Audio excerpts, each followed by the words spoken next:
I pledge allegiance to the flag of the United States of America and to the republic for which it stands, one nation under God, indivisible, with liberty and justice for all.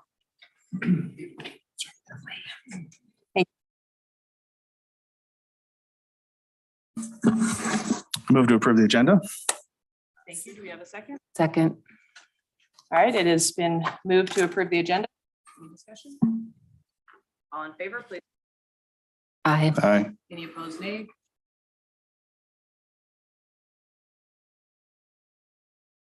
Tree state champions. So, Mr. Malky, do you want to come up with the team? And then we have you come across and but we know Mr. Malky has things to say. All right. 22, actually Elko County as a whole, for all the cross-country teams from Wells to Elko to Oahe and West Wendover, the jackpot all represented the county incredibly well, and it was a good season for all of us. Our teams were fortunate. Our boys had won. It's now 3 in a row for the boys, and the girls ended up runner-up this year. So that was a great effort on both of their parts. The boys have also been 3-time, some of the seniors, 3-time regional champions, and the girls continued won 7 regional titles in a row on the girls' side. So those were also kind of marks in our program. So that was pretty good. We also had a state champion.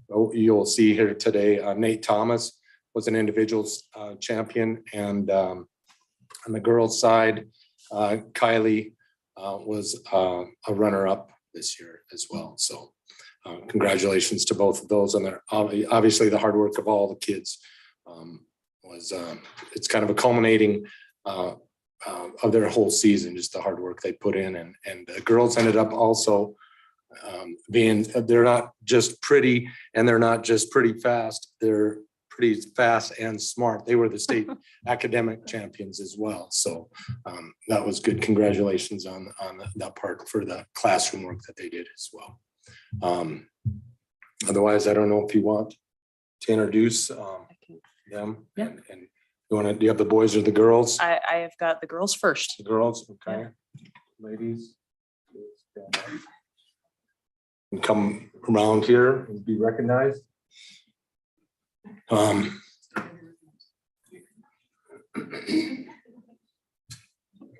These are the 2022 state runner-ups, state of Nevada.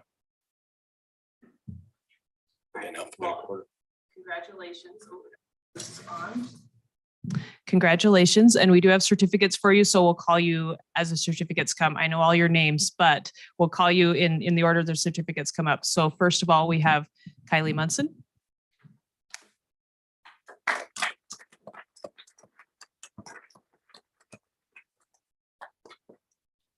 All right. Brianna Perchetti.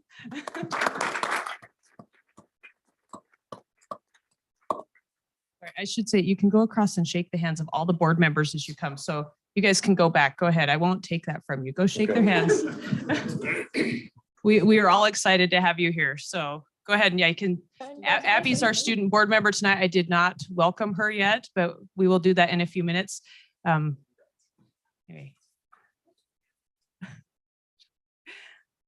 All right, Audrey Graff.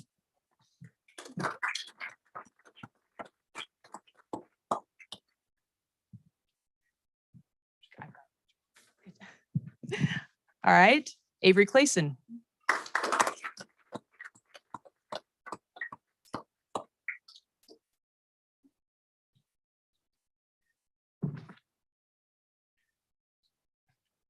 All right, and I know we don't have Ryan Youngblood here tonight, but we're still going to recognize Ryan.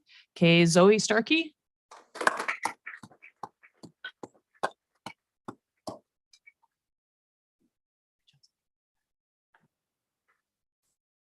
All right, and Lauren Howell.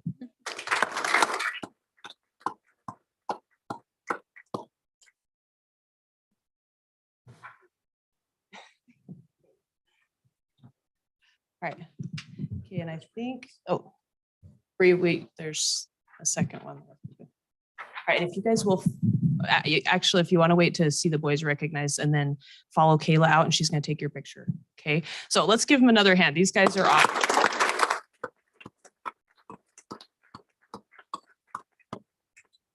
All right. And let me interject for a second, Ms. Castro. The boys actually were the fastest of any level this year. They averaged our scoring average for the top 5 runners was 16 minutes and 59 seconds for a 5K, which was on top of any of the 5A. I think Vegas has their 4A schools, and so even in our 3A. So that was also a goal that they were trying to accomplish, and they did. So congratulations on that part too.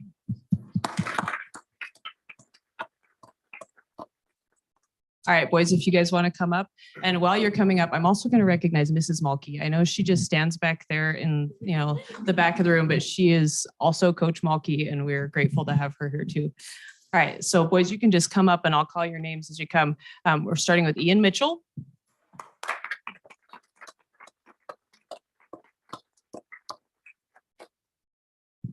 Congratulations.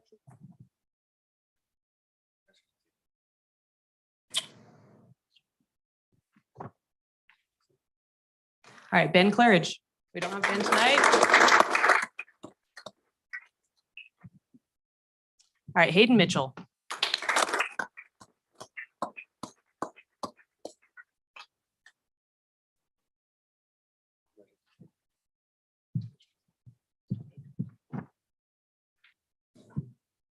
And I know we don't have Liam Hamilton tonight here either, but congratulations.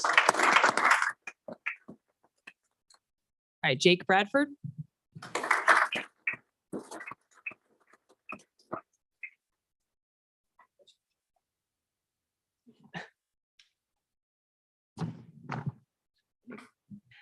All right, and we don't have Joel here, but Joel Herman as well.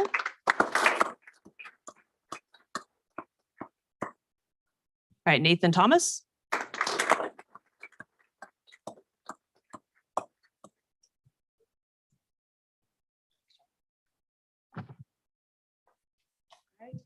And then do we have Braylon Baggett from Elko here? Braylon was on the Elko cross country team and was the says boys cross country team state runner up, 2nd place. So. All right, so guys, thank you for being amazing athletes, amazing students, and thank you, Mr. and Mrs. Mulkey, for always doing such great things for our kids. So one more round of applause, and then if you guys will follow Kayla out, she'll take your picture.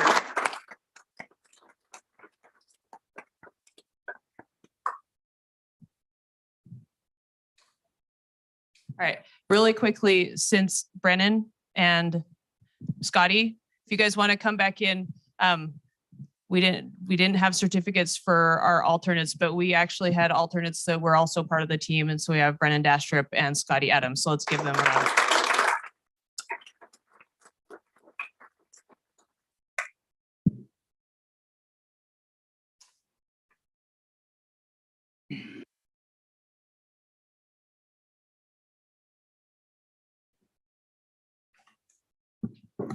I will say this over and over, but that is why we're here. We are here for kids. We're here to see what students can do when they put their mind to something, and it is awesome to watch kids make great accomplishments. So thank you, parents as well, that are here that support your kids and help them to be successful.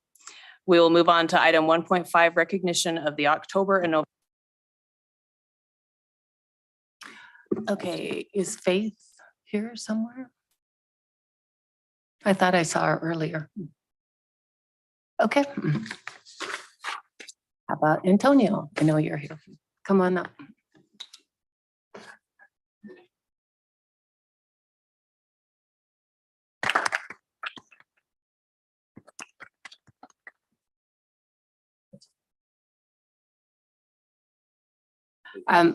Antonio works at Mountain View Elementary School, and he was nominated by someone who wishes to remain anonymous.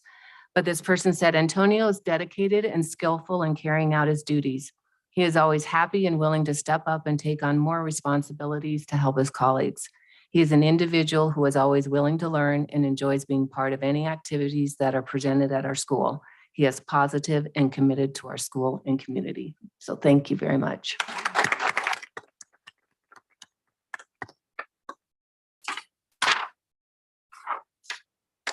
Ernesto, you're next. And these two are both from the month of November. Yay.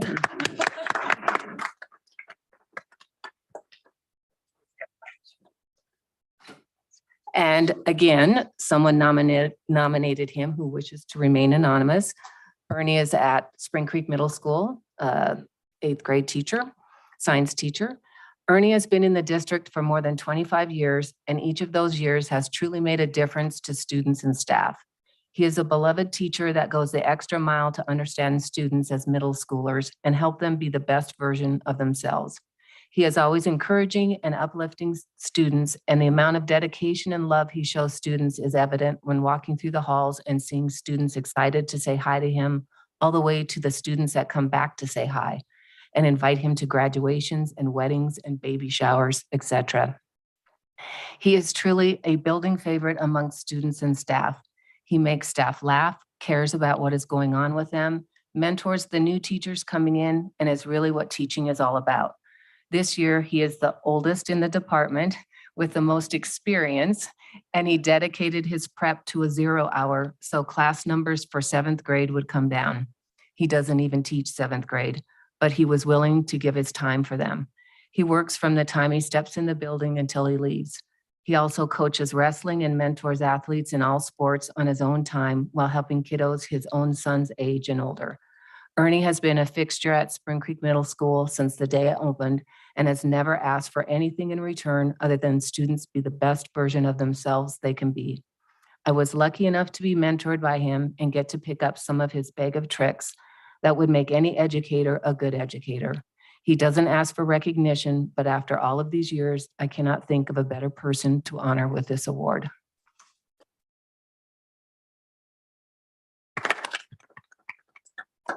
Thank you very much. And if you could have seen all the students when he was awarded, they had a little assembly and they just went wild. It was very nice. And if someone sees Faith come in, will you let me know? Because I swear she was sitting in the back earlier.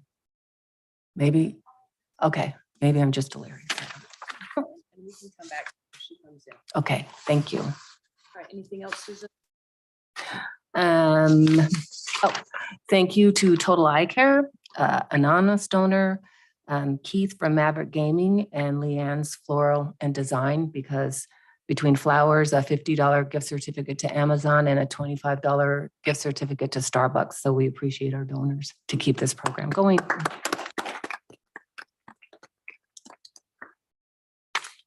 And we've already chosen December, but it's not out yet. It's a secret. Well, thank you for being here and thank you for the work you do every day to take care of our students. We appreciate it. And they do too, more than we can say. All right, we'll move on to item 1.6, input from the public. This is a period devoted to comments by the general public, if any, and discussion of those comments. In the interest of privacy and due process, the public is requested to not raise personnel issues except in a legally noticed closed personnel session of the board. Comments are limited to 3 consecutive minutes. A speaker's time may not be reserved, divided, apportioned, or deferred. No action may be taken upon a matter raised under this item of the agenda until the matter itself, until the matter itself has been included specifically on an agenda as an item upon which action will be taken. This is a non-action item. Is there anyone who wishes to make a comment? All right, we do have a request from Brian Gale.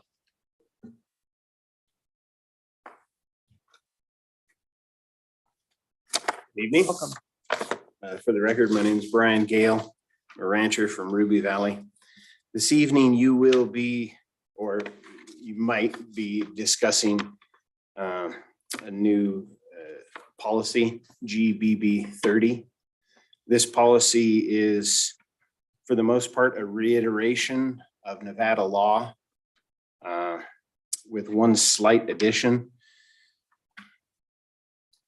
The Second Amendment to the Constitution of the United States, the supreme law of the land, says that the right of the people to keep and bear arms shall not be infringed. That's pretty clear.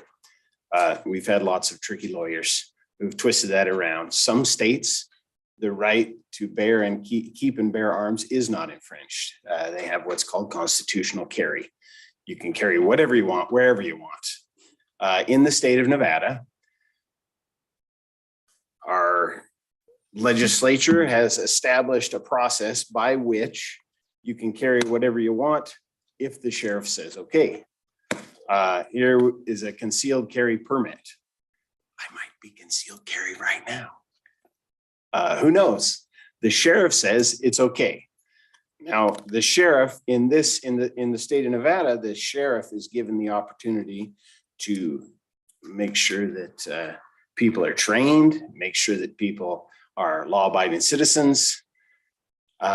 In the state of Nevada, the sheriff says what goes. He's the elected official to enforce the law. Also in the state of Nevada, we have taken that right from the sheriff by NRS 202-265, which says that nobody will bear arms, nobody will carry weapons on school property, except for a few pointed exceptions, those being a peace officer, a school security guard, or a person having written permission from the president, from the principal of the school. There's some other things it says there, but for us, what applies is if you have written permission from the principal of the school, you then can carry a weapon in the school grounds. What this new policy does is it changes that. I don't know if you have read through it carefully, but instead of being constitutional carry, where anyone can carry, now the law says, okay, you have to go through the sheriff. Okay, that's fine. Time. Holy smokes. Thanks. It goes fast. Thank you. Yeah. Just don't pass it. Don't pass it. If you have to discuss it today, then table it until you can get some public comment, because you're talking about the Second Amendment. Thank you. All right. Is there anyone else who wishes to make a comment at this time? All right. We have one. Would you like to read that one? No? Okay, we do have one that we haven't got printed, but. All right. Yeah. Yep, go ahead. Susan will time. Matt, if you would read, please. To the Elko County School District Board members and administration, I am writing today in response to the request for additional feedback related to the proposed 4-day school week. I am both a parent with children in ECSD schools and a staff member with over a decade working with this district. I don't usually share my opinions and thoughts in a public forum, but in this instance, I feel like there is a considerable lack of information being shared about a very significant topic. When it comes to the 4-day proposal, I find myself repeatedly asking, why would we do this? Yes, I love 3-day weekends. And sure, I wish more of them popped up throughout the school year. But the trade-off of longer days every day for me and my kids, I just don't think that's worth it. My kids are spent by the time school gets out. Their brains and bodies cannot take anymore. And then if they have after-school activities, sports, music lessons, dance, etc., the shift in the school day would leave them less time in the afternoons and evenings for activities, plus having time for homework and dinner and reasonable sleep schedules. It would make already long days longer, or making all those extra activities impossible to maintain. So personally, I don't get it, and I really don't want that for my family. That said, I thoroughly believe that this entire decision should not be based on preference or convenience, but on what's actually best for our schools and our kids. And since this isn't a brand new idea, we can look at other places that utilize this system and learn something from the experience of others. There are several other states that have districts with both 4- and 5-day schools, and there have been studies in those states about the impact of those systems. Those studies consistently show that students in 4-day schools have significantly lower achievement scores in math and in reading, deficits which grow exponentially from year to year in a 4-day system. Across the board, there is conclusive evidence that students in the 4-day week do not perform well over time when compared to students in the traditional 5-day week settings with reference. So to my question, why would we do this? Why would we as educators adopt a system that is proven to negatively impact student learning and achievement? I'm including here visual representations of the drastic differences in student performance found in the above cited study of Montana school districts over a multi-year period, because the visual representation of the discrepancy is staggering. There are 4 graphs. How can we know that a data like this exists when students in 4-day school show a drastic decline in achievement and a shockingly lower level of performance when compared to students in 4-day and 5-day schools, and still be contemplating this as an option for our children and community? That same study concluded, while the reasons for making the change to a 4-day school week vary from district to district, one constant is that schools that convert to a 4-day week typically do not change back to a traditional 5-day week format as it becomes part of the culture of the district. Parents, teachers, administrators, and patrons of schools that convert to a 4-day week are concerned about student academic performance. The concern focuses on the loss of approximately 20% of days of instruction, even though the instructional hours are theoretically included in the other 4 days. In the first 2 years of implementation, student scores in 4-day week schools are better than the rest of the state. However, once the 4-day week becomes part of culture, the loss of days of instruction appears to negatively affect student performance. And it's not just one study or state that finds this decline in achievement. And she lists 5 additional. All right, thank you. And yes, that was submitted by Miss Sanderson. I believe it's Sarah Sanderson. It's Sanders. Sanders, sorry, yes. Sarah Sanders. All right, thank you for reading that. Sorry, I couldn't read faster. Good reading, Matt. All right, we will move on to our action items. Item 2.1 is receipt, review, and possible approval of the ECTA intent to bargain. This is for possible action. Discussion from the board. Is there discussion needed on this? It's kind of just them saying we're going to do this, and by state law, they're allowed to. Correct? If we reject it, what happens? I don't think we'll reject it, but I mean, I guess you could, Matt, if you really want to. I just wanted to know. I see no reason to discuss it, and I move to accept the letter of intent to bargain for the ECCTA. Thank you. We have a motion. Is there a second? Second. Any discussion or questions? All in favor of approval, please say aye. Aye. Any opposed, nay?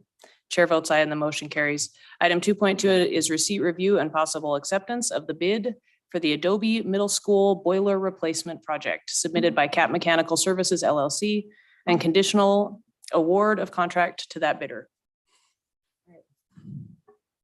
Any questions from the board?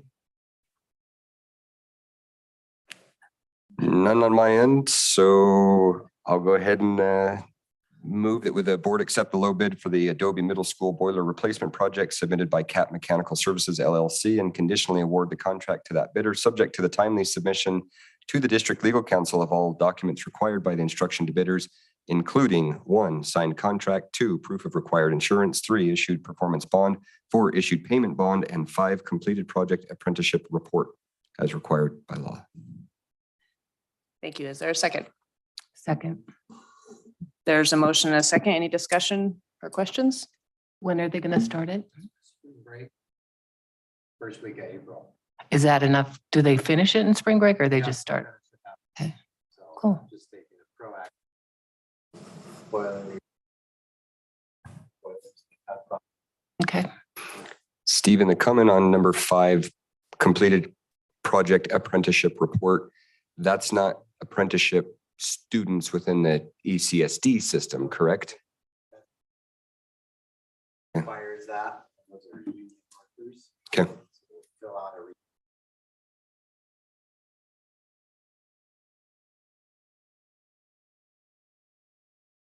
a union markers. Thank you. Thank you. Any other questions? All right, we have a motion on the floor. All in favor of approval, please say aye. Aye. Aye. Any opposed, nay? Chair votes aye and the motion carries. Thanks, Stephen. Thank you. All right, item 2.3 is receipt, review, and possible approval of Elko County School District application for work-based learning programs and activities.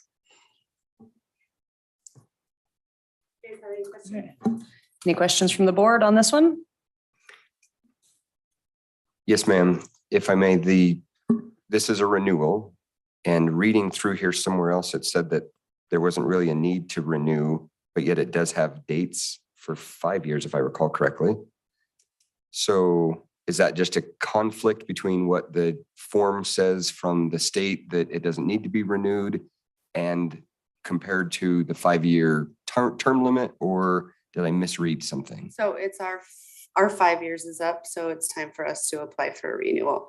Okay. There are significant revisions because prior to this one, it was just kind of a paper application thing, and we've since implemented the schooling's platform, so it's all electronic, which we are the first district in the state to implement an online platform application process In 2022.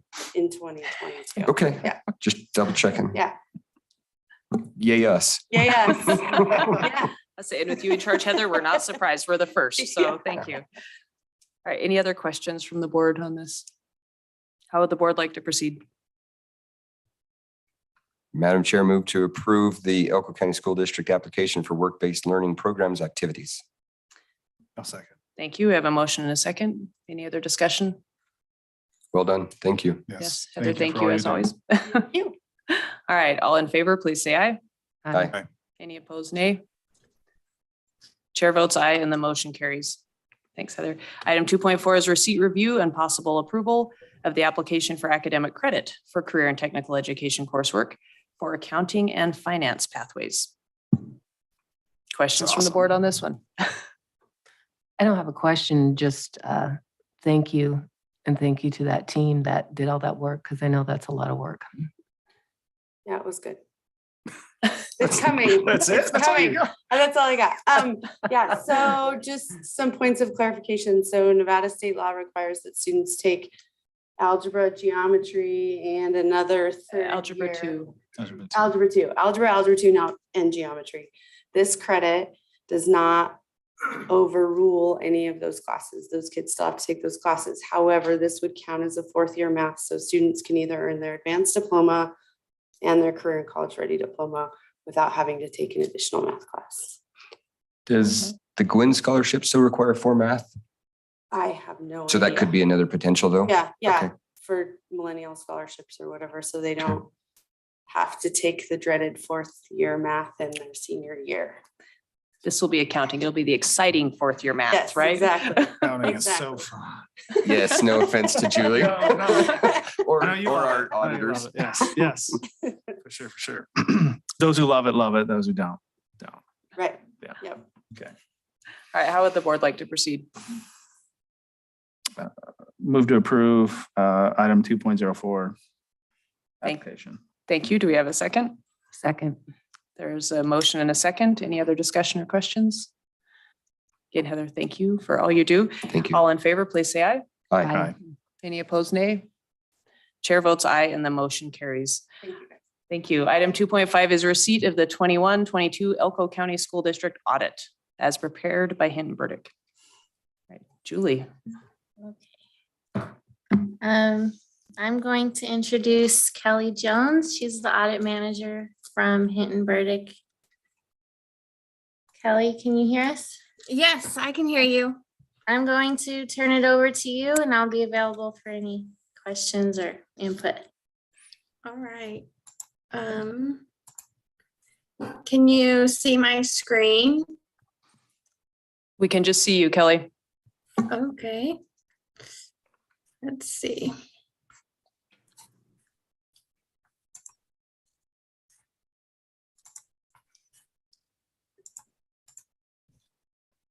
Can you see it now? Yes. Okay. So as mentioned, this is the Elko County School District audit presentation for fiscal year 22. So as of June 30th, I work for Hinton Burdick CPAs and Advisors. And my name is Kelly Jones and I'm an audit manager with Hinton Burdick.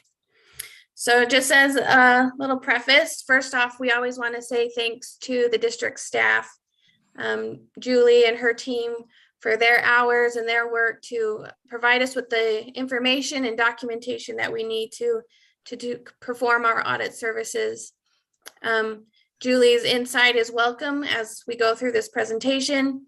And then just a little outline, we will go through the audit reports and findings, and then some financial highlights and some graphs and trends near the end.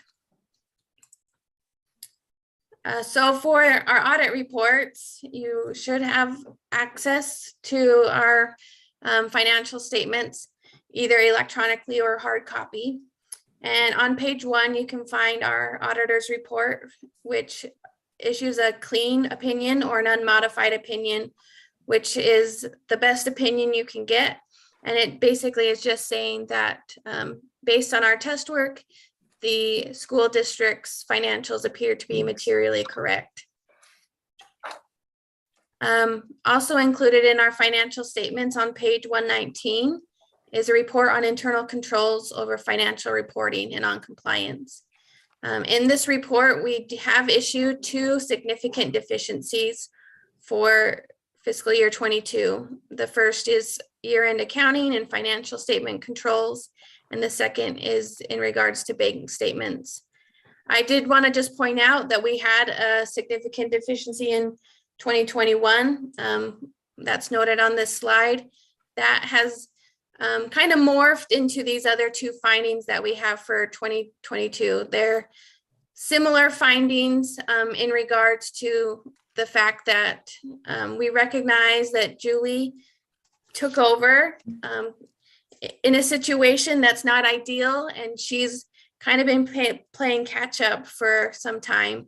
And in that catch up and during our audit, we did note some year-end adjustments that were still needed, and that the bank reconciliations, due to them not being performed timely back in fiscal year 21, has created a backlog of these bank reconciliations that needed to be completed. So they were continued to be done in an untimely manner. And so that's kind of where those 2 findings have occurred in fiscal year 22. Also noted at the bottom is state compliance. We have had a budgetary compliance issues for the last couple of years. A lot of that this year kind of comes back to some of these year-end adjustments and also the new funding plan. So expenses kind of had to get moved around, and all of that kind of happened after the end of the year where the budget was already set and things couldn't get changed. And we'll talk about that some more in a second. Also in the financial statements on page 125 is our report on the single audit or the major federal programs and on internal control. As far as the single audit goes and our compliance audit on federal programs, we had no findings. So as I mentioned, we had some budgetary compliance issues, and they're noted in note 1 on page 30 of the financial statements, or they are some more detailed of those of the budgetary findings, as well as the other findings on page 130 and 131 in the financial statements. So here is just kind of a list out of some of those areas where the budget was overexpended.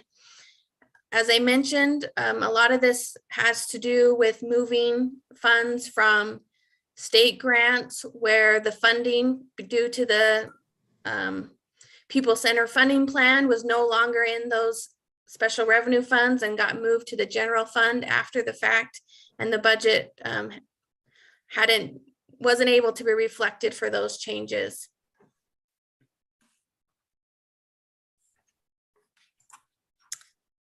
So the fund financial highlights, you can find on page 20 of the financial statements, the changes in fund balances for the governmental funds. The general fund is down 7.6 million as of 6/30 over 6/30/22 over 6/30/21. But fund balance is still at 13.3 million. This decrease, as I mentioned, a lot of it comes from the new People Center funding plan, where expenditures were now being coded to the general fund rather than other funds. And it also is a result of salary increases, vacancy positions that were filled in fiscal year 22, and then even increased travel from COVID restrictions being lifted. So there are a number of things that contributed to that general fund decreasing in fiscal year 22.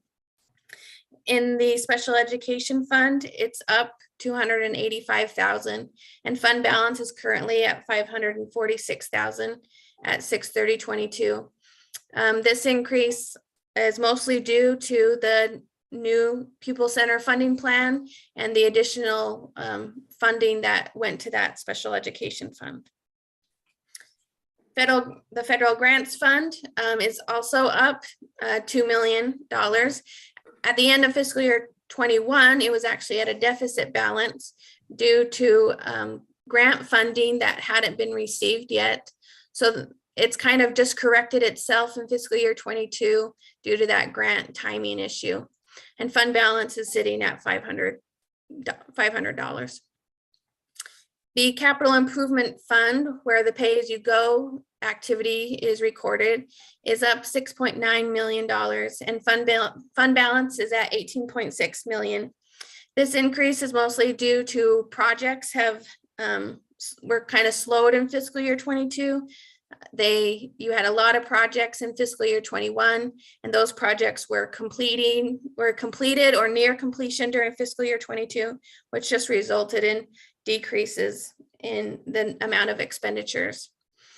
And then your non-major funds are up 1.9 million. So overall, the increases in fund balance for all governmental funds is 3.6 million for fiscal year 22. Kelly, if I can interject for just a moment. Yeah. Julie, these 5 funds here, are all of these subject to the sweep of the 16.6%? So any fund that receives pupil-centered funding plan money would be subject to sweep. So the only one that wouldn't really is pay-as-you-go buildings and sites, because the only inflow there is interest and like rentals. And the grants funds, state and federal grants. Thank you. You're welcome. Sorry, Kelly. Thank you. Yeah. You're welcome to ask questions at any time. So here's just a graph of the governmental fund trends for the last 4 years. And then you can see on the right-hand side, the variance between fiscal year 21 and fiscal year 22. You can see that local sources had a major decrease of $66 million. That is due to the new pupil center funding plan. No longer are, property taxes and net proceeds of minerals coming from the county through the local sources, but they are being reallocated to the state and now coming through as a state source. So you can see that state sources have increased kind of to offset that decrease in local sources. There's also decreases in local sources as the investment on the earnings at the pay-as-you-go funding had significant losses in fiscal year 22. So all those things resulted in this large decrease in local sources, and again, the large increase in state sources. Federal sources also increased about $9 million. A lot of that just being additional COVID or ARPA funding that came to the district that was used in fiscal year 22. Regular programs expenditures increased $3 million. As I mentioned, a lot of this has to do with salary increases and positions being filled, as well as supplies that were purchased. Support services also saw a $5 million increase. This is mostly related to operation and maintenance costs that were increased, student transportation, other support, and a lot of that just being a result of the increased funding that was received, whether through the Pupil Center funding plan or federal sources, how those additional fundings were used. And then you can see that facility acquisition and improvements decreased, as I mentioned, mostly related to projects that were completed at the beginning of fiscal year 22 or during fiscal year 22, where those capital projects were not as needed for fiscal year 22. So I've just listed here some of the capital asset activity for fiscal year 22, some of the major additions, and these are just the top 5 major additions. There are other major additions that occurred during fiscal year 22. The main one being the EHS auditorium and the HVAC system chemical treatment projects. And then the only real major dispositions being trucks and vehicles, totaling about $99,000. The long-term liabilities activity during fiscal year 22, a new GASB standard was implemented related to leases. This did add about $265,000 of leases payable. In the government-wide statements, this doesn't affect the fund statements that we've kind of been addressing. The net pension liability decreased by 41.5 million. And then the net other post-employment benefit or OPEB liability increased by 17.2 million. Those two, the pension and OPEB liability changes, did result in an increase. The school district has historically sat at an unrestricted deficit balance due to those liabilities. And it's still at a deficit, but it has decreased $18 million. So there has been improvement there due to that significant decrease in the net OPEB, the net pension liability. So we'll kind of conclude here with a few graphs. This is just the general fund balance. The biggest things that you will note on this are, first, the purple line, which is your unassigned fund balance, had a major decrease. That just being a result of a few other items that you can see have increased. The blue middle line is your assigned fund balance.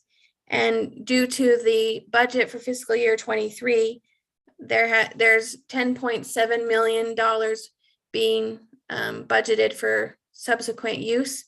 So that has been assigned for fiscal year 23. And the big decrease being from the restricted funds due to the net proceeds of minerals, which you've usually had a restricted fund balance for, which is no longer applicable due to the People Center funding plan, went from 4 million in fiscal year 21 down to 0 in fiscal year 22. So currently the unassigned fund balance, there's only about 0.3 months of operating expenses in unassigned. But when you consider the unassigned and the assigned together, there's actually 1.6 months of operating expenses. And the GFOA recommends 2 months. So between your assigned and unassigned, you're kind of right there at that recommended 2 months. And this is the capital improvement fund balance, or the pay-as-you-go. It did increase in fiscal year 22 to 18.6 million. I know this funding has ended, but currently there is still 18.6 million for future projects that the district needs. And then just the cash and investments balance for all governmental funds increased from 33.8 million to 38.9 million. So up about 5.1 million. So has quite a bit of cash, and that's always a good sign for the district. So if you have any questions, you can ask them now. And then I've also included my contact information and also the contact information of Chad Atkinson, who is the audit partner for the school district. But are there any questions? Any questions from the board? Yeah, I have one remote, if that's all right. Can you all hear me Yeah. okay? We can hear you. Yeah, hey, I'm seeing 18 million there in capital improvements, but I know we've spent, and I'm just wondering, when is that as of, that balance?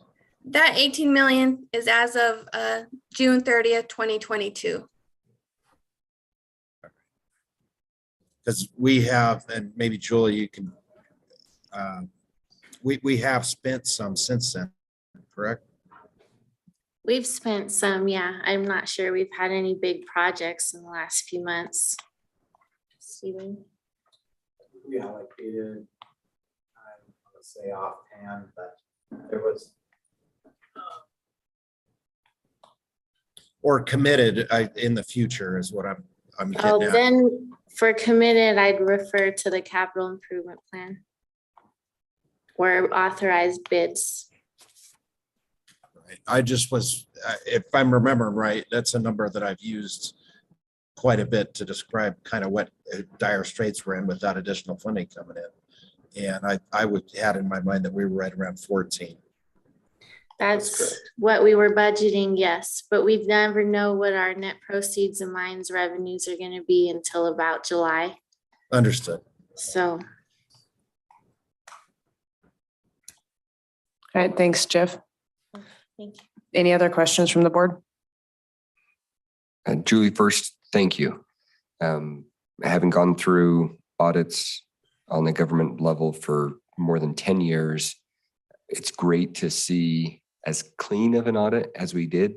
I know there were a couple of findings considering the circumstance in which you joined the district. I think that's understandable, and I appreciate you and your team's work on moving forward. On page 7 of the audit document,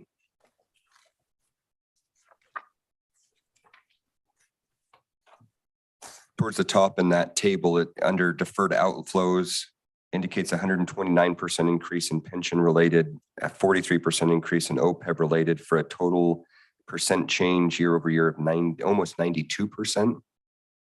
Is that a GASB accounting change that we did? What accounts for that change? Is that something we need to be concerned with?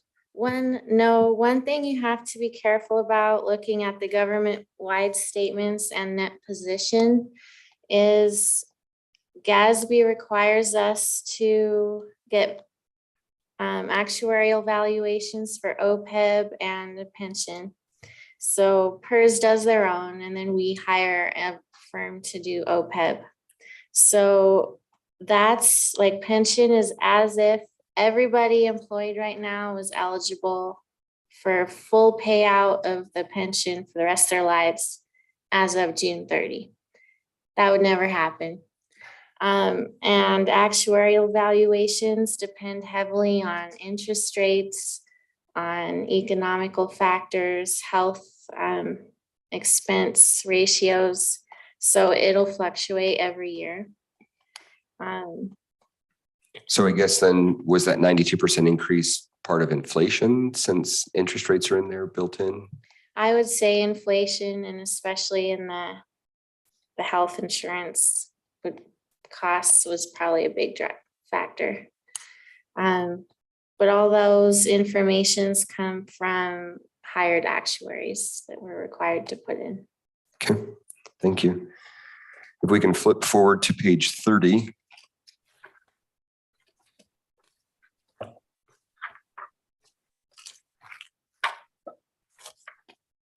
Bottom half of page 30 has another table, and these are changes in budget, or at least the exceeds budget dollar figures. There are two that jumped out at me: operation and maintenance of just under 1.3 million and support services just over 400,000.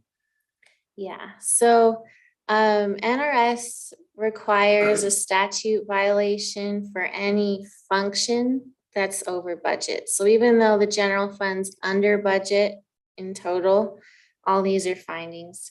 A big part of that is in year-end close, we're moving expenses to follow the new funding formula. And those adjustments were made after we'd already done the budget in June. A lot of it, like the operations and maintenance, some of those adjustments were made after year end. And the budget in June can't change ending fund balance. So, we estimate that 2 million will be needed to cover insurance, because that's happened a lot in the last few years. So you don't want to take from that. I don't think anyone was really ready to cover a 16% increase in operating budget. That's all the utilities went up, just everything has gone up. SRO costs were in a fund account, and that was moved during year-end close as that grants run out. So the general fund covered all the overages that wasn't originally budgeted in that fund. It was, it's a new expense that we're picking up in the general fund. The other support services is the bonuses that came out, was that April or May? So that was at the end of the year and not adjusted. So the ideal situation is that we project through August expenses accurately. And I guess once I'm not working on the prior year for half of the current year, we'll be more caught up to watch the budget. Thank you. How's that project coming along, by the way? Better. We have a financial assistant and she's helping keep up with the day-to-day stuff. So Okay. it's still a lot. We have a small department for a lot of activity, but we'll get through it. So then as we move forward, this budget has already been obviously voted on. So the next year, just making sure that, as you said, having a better forward-looking. So now that we have fund balance numbers, we do our 23 adjusted budget first meeting in December. And that sets what our ending fund balance will be. And then in June, we can adjust within funds, not adjusting ending fund balance or increasing expenses of the total. We can do a new adjusted budget in June for 23. And we want to make sure that the functions are matching the funds, because we can change. Yes, we can move within functions in December and in June. Okay, great. Thank you. Only a couple more, I promise. Next page on 31, it mentions abatements at the very top. Is there a way, and I know this is a state of Nevada legislature and executive office issue. Do we know how much abatements are costing Elko County? And when I say costing, what I mean by that is how much has been abated out of Elko County and or specifically Elko County School District? So it would be the 0.75 cents that the state sets for all school districts would be the rate. We can't really say the direct impact to Elko County School District because that property tax goes to the state and then the state allocates out of the education fund. So that abatement affects the state fund as a whole. And I'm sure the county can provide that information. Okay, it just would be nice for the citizens of Elko County to know what the abatement means, particularly for the school district. Thank you. I think the last one that I have is page 40.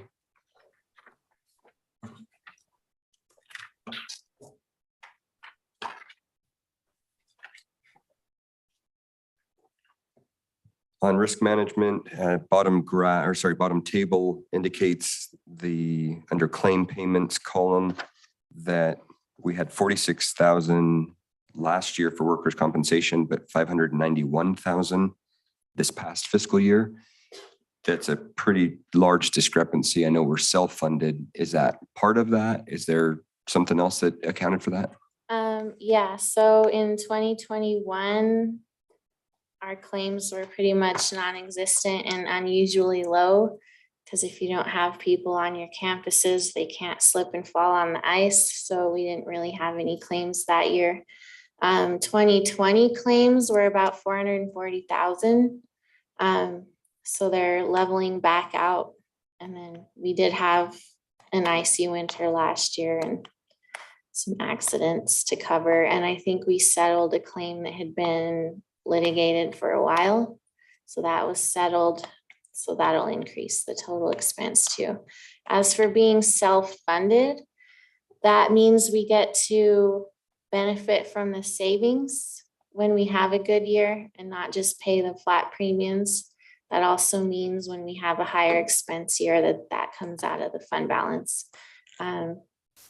But in our case, you'll see the savings go into the fund balance for future use. when the Great. Claims are low. Thank you.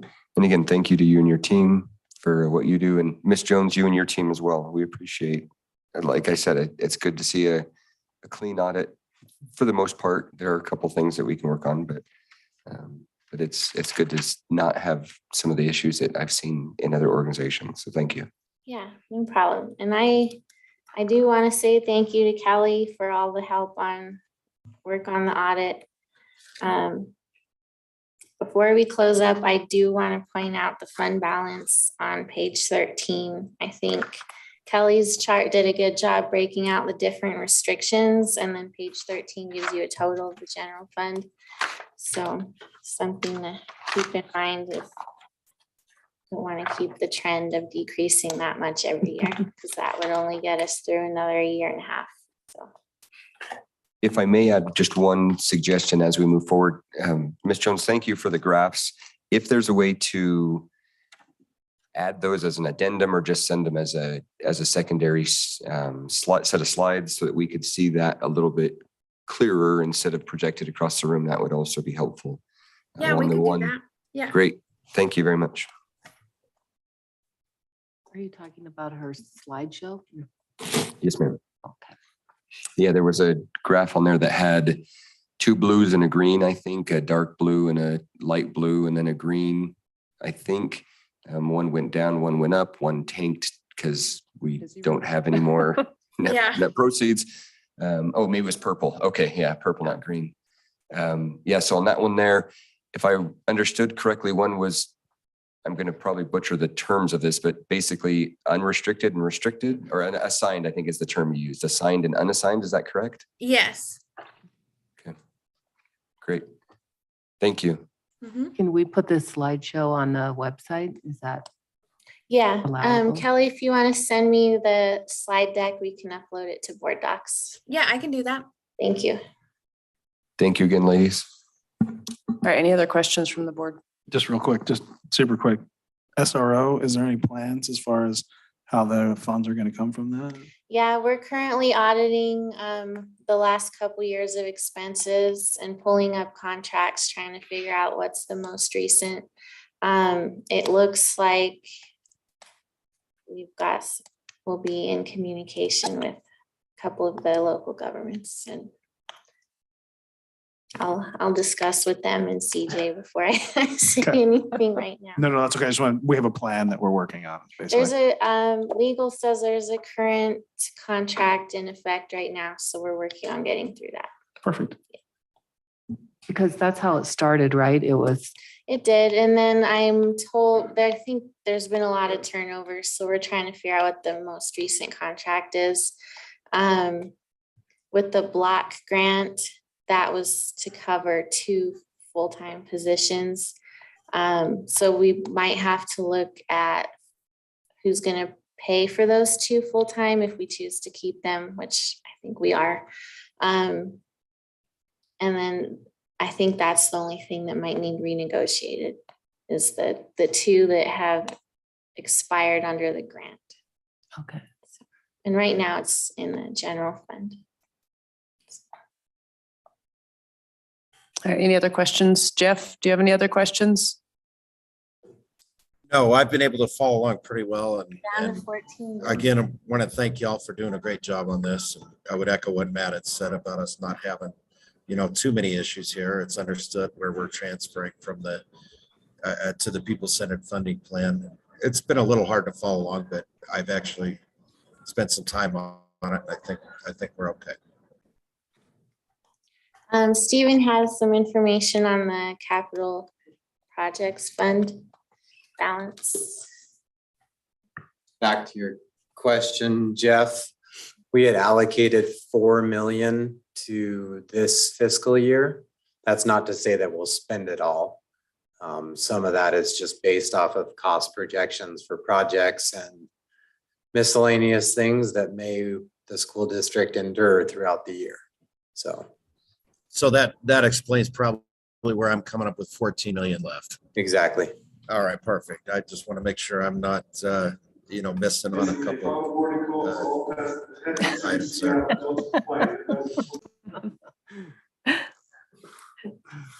All right, any other questions from the board? So Julie, I would just say as we are now kind of still at the beginning of this pupil-centered funding program, do you feel like we're going to start seeing things level out a little bit? Do you feel like the state's going to throw some more curveballs at us and say, no, we're sweeping some more funds that we didn't tell you about earlier, like they've done already? What is your I don't projection? anticipate any more curveballs like the net proceeds of mines deduction, but I didn't see that coming in the first place. So I don't really know if things will level out because our per pupil revenue is slightly down from last year, which means inflation and utilities, merit increases, COLAs are all non-funded, which doesn't help the fund balance at all. So. Well, thank you for working with what you get thrown at you, basically. Yeah. All right. Can I just ask, so do you anticipate them going, hey, we realize you don't have enough money, so we need to give you some more? Not without us being vocal at the school committee finance meetings. Okay. Jeff, you had mentioned earlier, I think at either in one of these meetings or perhaps it was at the NASB conference in regards to an ending fund balance for the state, that they had some extra money. I think it was you. Do you recall saying something along that line and what that dollar figure was? Well, yeah, according to the news, we're $1 billion over. They had a $4.5 billion budget, and with inflation going, sales tax and gaming revenue being at record highs, they have some decisions to make this legislature. This is our chance to get in there and really show them, that we're deserving of those funds and that we really need it. So another CFO in our CFO meetings with the state has said that over budget revenue goes to the education stabilization fund at the state. Their education rainy day fund that doesn't get divvied up to the districts as a over budget bonus or anything. I would argue that it's pretty cloudy right now. Okay, but you have more information than we do probably, so. All right, any other questions? What's the wish of the board on item 2.5?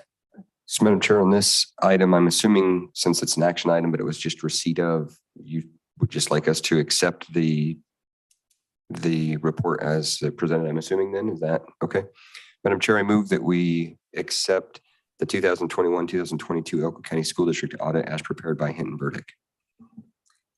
Thank you. We have a motion and a second. Any other questions or discussion? All in favor of approval, please say aye. All right. I Any opposed, nay? Chair votes aye and the motion carries. Item 2.6 is receipt, review, and acknowledgement of NRS NAC violations noted in FY22 audit report and possible approval of corrective action plan. Okay, so this is on the back of each audit report and it's also uploaded as a separate item. The state requires us to submit a corrective action plan. I think it's due end of December, but since it's put together, we might as well get it signed off on. The first one, well, that's prior year. So the first one is a year-end controls. So this finding originates from a final trial balance not being final as of, I think, mid-September. So we're still closing the year and that's not ideal for trying to audit. So last year, we were still trying to close the year, I think, in October, and we finalized the audit in end of December. So we're still ahead of where we were last year, but when you're trying to close the last year and catch up, your current year gets behind. So if we make another month of progress, we'll be on better track next year. So our corrective action plan is lined out, that we've hired a finance assistant to help with the workloads. We have 2 people working on bank recs during the year, within the first 2 months of the first 2 weeks of every month. So we've got procedures in to help us be more ahead next year. Bank reconciliation. So ideally, bank recs would be signed off and finalized within 30 to 45 days. Just trying to close FY21 puts FY22 behind. We currently have 2 people looking at bank rec information. They look at the statements and the accounting system within the first 2 weeks after that month end. And then I come in and review it after that. So we do have procedures in.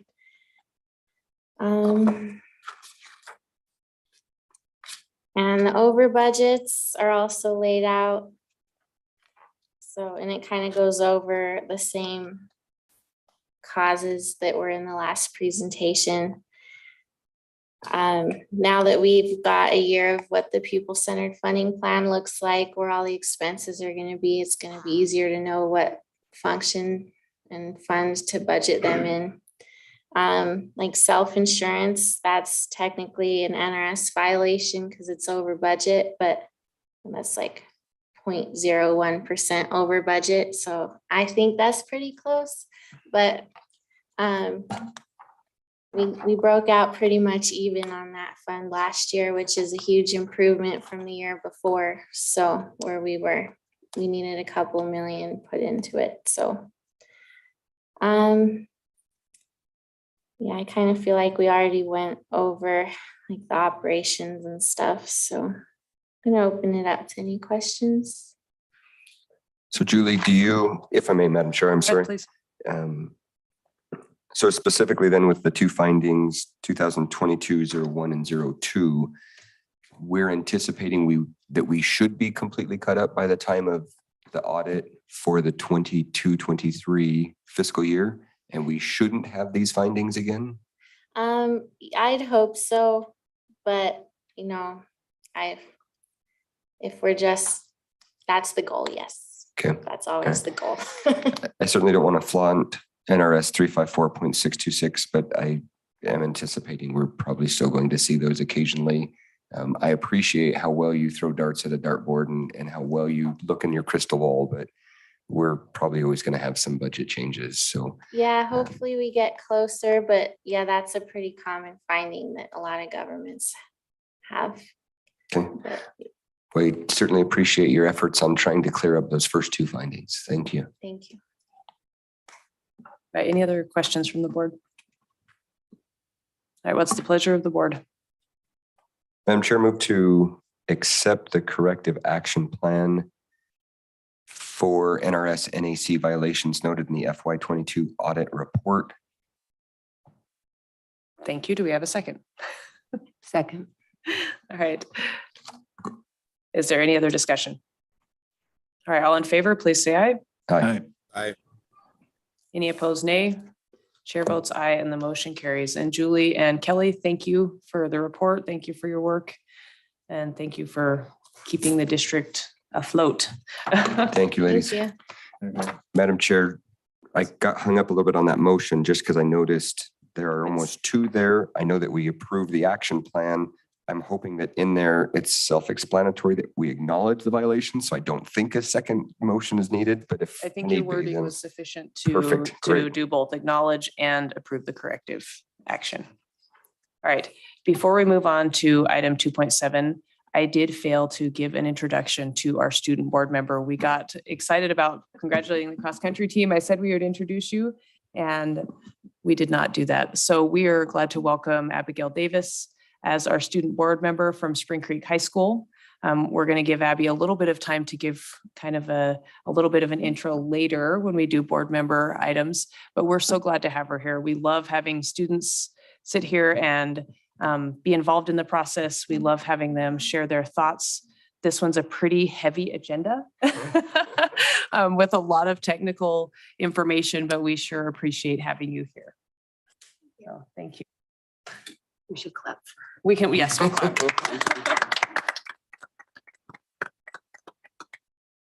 All right, if I haven't missed anything else, we'll move on to item 2.7, receipt, review, and possible approval of new policy GBB 30, possession of dangerous weapon prohibited.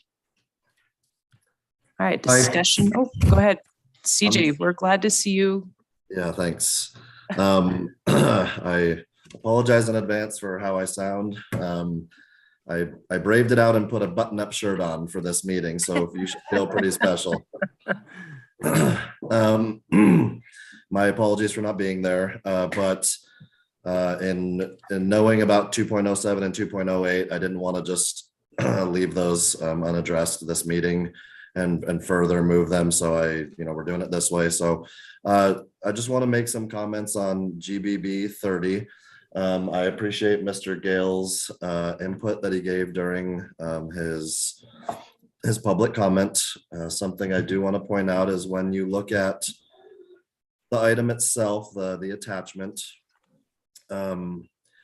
it mentions some NRS in there, and Brian kind of brought those up. What wasn't mentioned earlier, and I do want to point out now, is it talks about the Gun-Free School Zones Act of 1990, and then it has a bunch of other characters and numbers after that. Some of the language, specifically the language about having a firearm locked in a vehicle as opposed to on your person, if you are authorized to have, maybe you have a CCW, but you don't have permission to bring it in the building, then you could leave it in the car locked. That stuff stems from the Gun-Free School Zones Act of 1990, which we did hear about Nevada law and various Nevada statutes. Some of them from Mr. Gale and others are listed here at the top, at the header of this policy. But then it's important to note that some of that language also reflects the Gun-Free School Zones Act, which we feel is something else we must adhere to. Federal laws are important for us as well. So, and where this policy came from is not in. I just want everyone to know, like, this wasn't considered lightly. We know that we know that people are passionate here about their Second Amendment rights, and I totally understand that. But we also are very passionate about our student safety, and so we have measures in place in order for a person to be able to carry if they are really, really set on doing that. And this language reflects the student policy, which is JDDE. We amended that one. That one has been established for a long time. Whoever put that in there back in whenever it happened did not put a date that it was adopted or revised, so I do not know. Prior to 2016, I can tell you that. So it reflects some of the language there for students with dangerous weapons, and then it also reflects to a certain extent visitors, which is our policy CM, which talks about visitors. So this policy GBB 30 very specifically is about personnel, and we just want to make sure to cover our bases with all kind of stakeholders that come to our campuses, whether that's a staff member, a student, or a parent / visitor. So I am, and some people may have noticed that this was on an agenda for 2 meetings ago, and we thought better of presenting it in the state that it was in. Appreciated some feedback I got from board members and from community members that saw that. And we looked at it a little bit during that week and decided we wanted to be, believe it or not, less restrictive than what the original version was. And it does simply reflect the various NRS and the Gun-Free School Zones Act of 1990. The one thing that is maybe would be considered more restrictive in here is we have had cause both for students and staff in the last, I don't know, 3 months, basically since school started, to consider how we view electronic stun guns or stun devices, whether it's a contact to the body or one that fires nodes. And we do believe that those represent a danger and a threat to individuals on campus. And so that is the one thing that maybe I and other people I've talked with kind of agree that is not something we want everyone to feel at liberty to just carry around with them whenever they want. As we know, people are prone to, I don't know, hasty decisions when in the heat of the moment. Additionally, there is no sort of governance that I'm aware of how somebody is authorized to carry a stun gun or not. I think you can just kind of get one.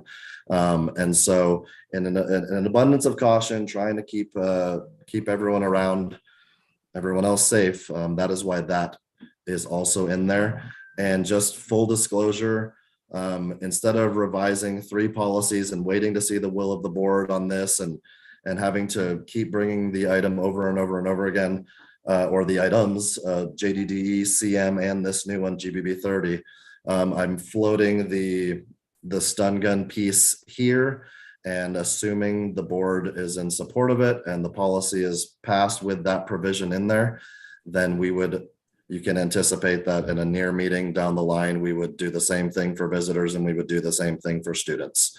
So that was my reasoning for not doing them all at once. If we didn't have to do necessary work, unnecessary work, I mean. So that is the, I guess, the intro that I have. Does anyone have any questions for me about any of the language herein? All right, any questions from the board? CJ, I apologize for not asking this in advance. It was, I think 3:30 when I sent you my questions this morning, and I must not have been completely awake. How many are you, let me try to phrase this the right way. Are you comfortable disclosing how many personnel have received exemptions for this person from this policy? Am I comfortable? Is that what you asked? Yeah. Is that something that you want out there? I mean, I know that obviously if we have our armed SROs and we appreciate their presence there, knowing that there are other potential armed personnel on the campuses serves as a potential deterrent. So I don't know if you wanted to discuss that publicly or not. Yeah, so I will say that in my almost year of doing this, I've only had 2 people approach me regarding, I'm not going to tell you who I haven't approved or what school for or anything like that, because that would be probably a poor decision. But I've only had 2 people approach me about it. Now, keeping in mind that, prior to April, we didn't even have a policy for visitors. The person who requested it from me early on noticed that in JDDE, the student one, that language was in there and thought well of asking, even though we didn't have one for visitors. That's kind of one of the prompts we had to create one for visitors. And then furthermore, one for staff. And yes, the presence of SROs is meant to obviously be a deterrent more than anything. So yeah, that's a really long way to say 2 people have asked me about it. I appreciate it. Thank you. Yeah. As we move forward, I trust in your judgment, but I do hope that weight is given to the steps needed to obtain a CCW. And if personnel do request that and they have a valid CCW, that I think extra weight obviously needs to be attributed to that.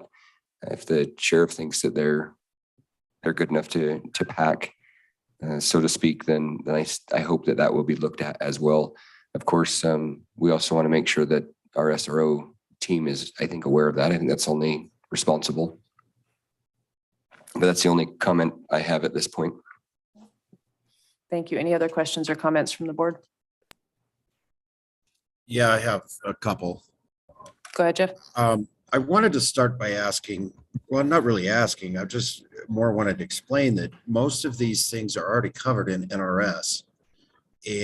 And I'm one of those guys. I'm a Second Amendment supporter, and I believe that we all have the right to bear arms. I certainly support the fact that you shouldn't be walking around with it in school, but there's certain laws in there that are covered by NRS that address not only staff, but visitors and students. And I see this policy as almost something that's repetitive. It's already addressed by law. It's not, if somebody's violating the law, we don't need to worry about them violating a policy because there's already that there. And I'm just wondering, if the law changes, then we're going to have to change our policy and have legal look at it again too, which leads to extra expense on that end. And I'm just wondering if, honestly, if this is really necessary, because last I checked, it's against the law to bring a gun to a school. It's against the law to bring a weapon. And I just am curious, why do we need to make a policy on top of that? Jeff, I thank you for the question, and my answer is very simple, and it is I wish everybody was as well informed about NRS as you are and as other people are. The reality is, just like people don't often pay attention to board meetings or to board policy or to things that don't affect their daily life, they may not be aware of such a thing. And so we don't want to find ourselves in a situation where someone is able to claim in a legal suit or something, or some sort of employee kind of what's the word? I apologize. I got a little bit of a fog right now. Like they want to contest the decision that's being made from a disciplinary standpoint from the school district that they didn't know, and we didn't do our due diligence in making sure they knew. I think it's a fair assumption to say that people who have a CCW, most of them are probably are educated in those NRS and hopefully abide by them and don't wait for someone to tell them, hey, you're not actually supposed to have that at a school. But we can't just bank on everybody doing the right thing. And furthermore, we can't bank on everyone knowing and everything in and out of the law. If we were to get rid of every policy just because there's an NRS associated with it, we would have a nice tiny little website, because almost all of our policies, I would say the majority of them are rooted in NRS. And so I get the concern. Yes, at some point, if we had to adjust it, we would have to, work with legal, and that does incur an expense. But I don't think that's as big of an issue as not being forward and transparent with people about what is and isn't supposed to happen in this regard at schools. So that's my kind of answer to that. Well, I would counter by saying that, if somebody is caught with that, are we going to charge them with violating a policy, or are we going to involve the SROs and charge them with violating the law? And I believe that if it's against the law, it's against the law. That's ignorance of the law is not an excuse to break it. Yet people try to make that excuse anyway. I agree with you. I would be, if I were a person who violated a law, I would be more worried about the law than a school policy. But again, there are countless redundancies in policy and NRS, and I guess I would need to understand the case for not going through every policy that is just a restatement of NRS and not getting rid of it, which I don't think is practical either. Jeff, if it helps any, this is Matt. The way I looked at it was I mean, basically section 3 is under disciplinary action, and it just gives the district the ability to hold accountable those people that are in violation of that. And yes, if it's violation of law, then certainly that's going to play out in a different arena, but this gives more immediate action. We've seen the legal process, unfortunately, just takes many months and a lot of times. I think anybody with a CCW is taught personal accountability almost immediately. And this, I think, just adds on to that accountability from a district standpoint, so that if a member of the staff is violating it, not only one, as CJ said, now we can say, well, we gave you the warning that this was against policy. Now we're actually following through with that policy. So I hear what you're saying. It is a redundancy compared to NRS, but NRS doesn't give the disciplinary action on a policy violation. So I think that's where I see this as a little bit different, if that helps any, but that's just my viewpoint. Sure. And if I can just jump in, Jeff, I see you unmuted too. One more thought about this is oftentimes when there's confusion about practice and what we do and what we intend to do all the time, policies get crafted to make sure practice is abundantly clear. And in this case, this is how we proceed anyway, but except with a couple little adjustments given this, what is it called again? The Gun-Free School Zones Act. Thank you. Sorry, apologize for that. And just it's all about making sure people have notice. So, and I guess to your point you made earlier, Matt, it's important to say that, I mean, this is not intended to be prohibitive of people, being able to exercise their Second Amendment right. It's just laying forth the steps that people need to go through in order to be able to follow through with the NRS and the Gun-Free School Zones Act. We're just being open and honest about what that's supposed to look like. So let me ask you this, if we have this as a policy also, is that giving us a step ahead as far as, say somebody is caught with something, where if it were just law, we would have to wait for criminal prosecution and a conviction, and on a policy, we could act quicker? Is that am I hearing that right? That it could be beneficial in that way. That's not the motivation for it. But we do know that sometimes the justice system can move rather slowly as people go through their due process, and it would be a way to hold someone accountable for violation of a policy. It's very I'm not trying to speak ill of people in the field of law, but we have no way of knowing whether someone will be charged, will not be charged, how those wheels will move. I can't determine what an SRO, what a police officer, what a district attorney, I have no idea what's going to happen there. But I know that if someone violates a policy and poses a threat to other people on our campus where we've committed to keeping people safe, then we want to be able to act on that without waiting for the wheels of justice to potentially do what they're supposed to do. Again, not a criticism, but sometimes that's just the case. And a policy, again, when it just reflects law, we hold people to policy. It's a good question, though. Thank you. Any other questions from the board? I will say that I don't mind, and maybe I shouldn't say this, but I'm gonna say it anyway. I think it's fine. Mr. Gale made a suggestion that perhaps, if there is some hesitancy or we feel like, hey, this is something the public is definitely gonna wanna weigh in on, then there's no rush to passing this. I just until it's set in stone as policy, then we're without a leg to stand on from a policy standpoint. And so I'm in no rush. And if that's the will of the board, that's a perfectly acceptable motion while we provide a time frame for people to weigh in. So that's okay. We haven't really done a whole lot of tabling before. So I'm sure you can do that, but we haven't done a lot of tabling. So I want to make sure you're aware that that is an option, and we can, if we feel like that would be in our best interest, that's okay too. Yeah, go ahead, Abby.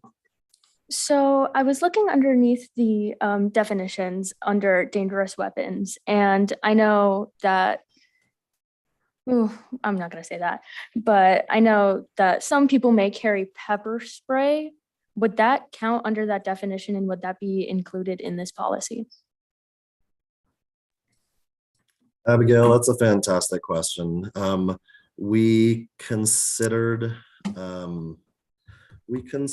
adding it. And given the definitions of dangerous weapon and what we felt was the danger of that to somebody, we ended up leaving it out. It'd be a really long conversation to give all the whys of why we left it out, but it's about, kind of in a summary, it's about what the intent is of having a pepper spray, and what the intent is of having something else, as far from a student perspective anyway. Yes, people have. Hey, Jeff, could you mute yourself? Jeff, you might have to mute. Thanks. You're okay, man. So yeah, we considered it quite lengthy. I'd be interested in, do you have more to say on the matter, Abigail? Like, do you think it should be in there? Do you think it poses a threat, or are you just trying to help me cover my bases? I just wanted to see what you thought about it. Okay. Yeah, we deliberated a bit, and when I say we, that means me, that means our legal counsel, that means our my cabinet members, my leaders in the district. And so we talked about it quite a bit, and there was a moment of consideration, but never real kind of real decision on it to put it in there. So that's why it's not there. Thank you. All right, any other questions from the board? How would the board like to proceed?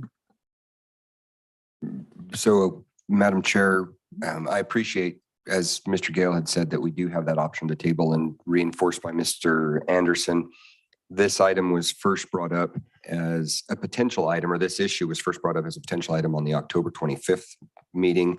I appreciate the change that resulted from that delay, namely Section 1, subsection B. And so thank you for adding that in there. I think we could table it, but at the same time, we can also change it at a later date.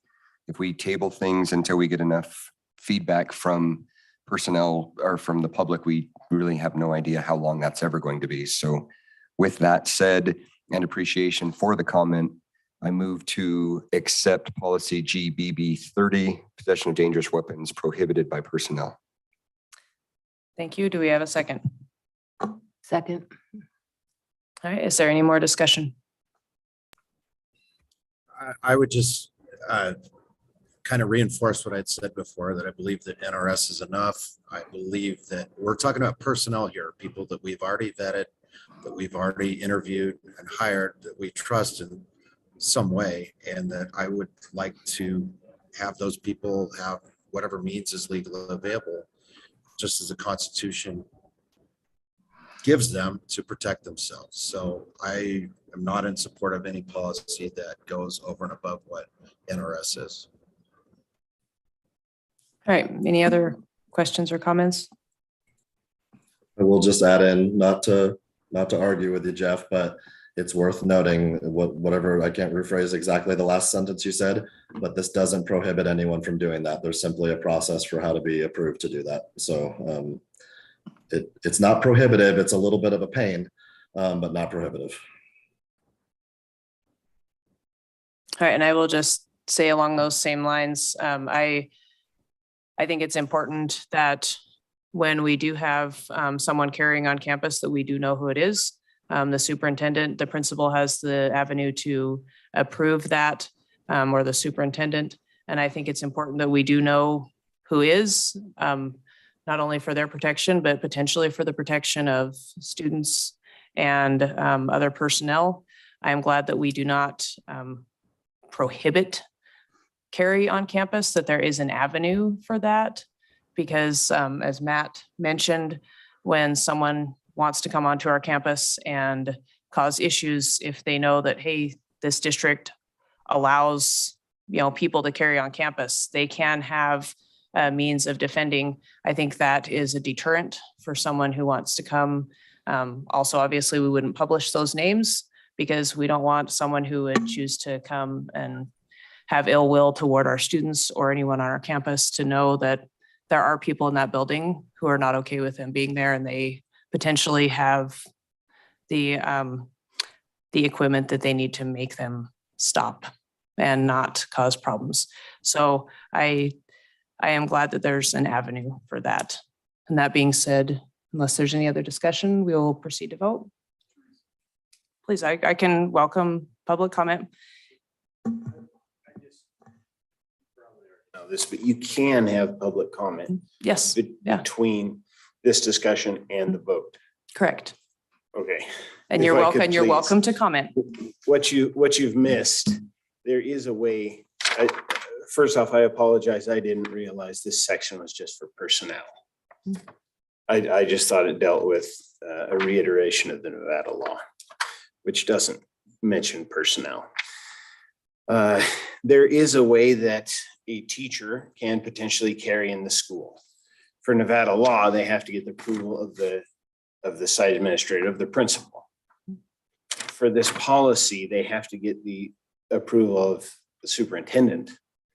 And so section 2 goes through B, C, D, E, F, and G that all modify that way that the teacher can carry.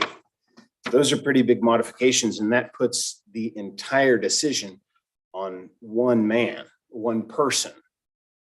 And I think it should be on each site administrator, each principal, because that by Nevada law, it's on the principal. But this policy puts it on to one person.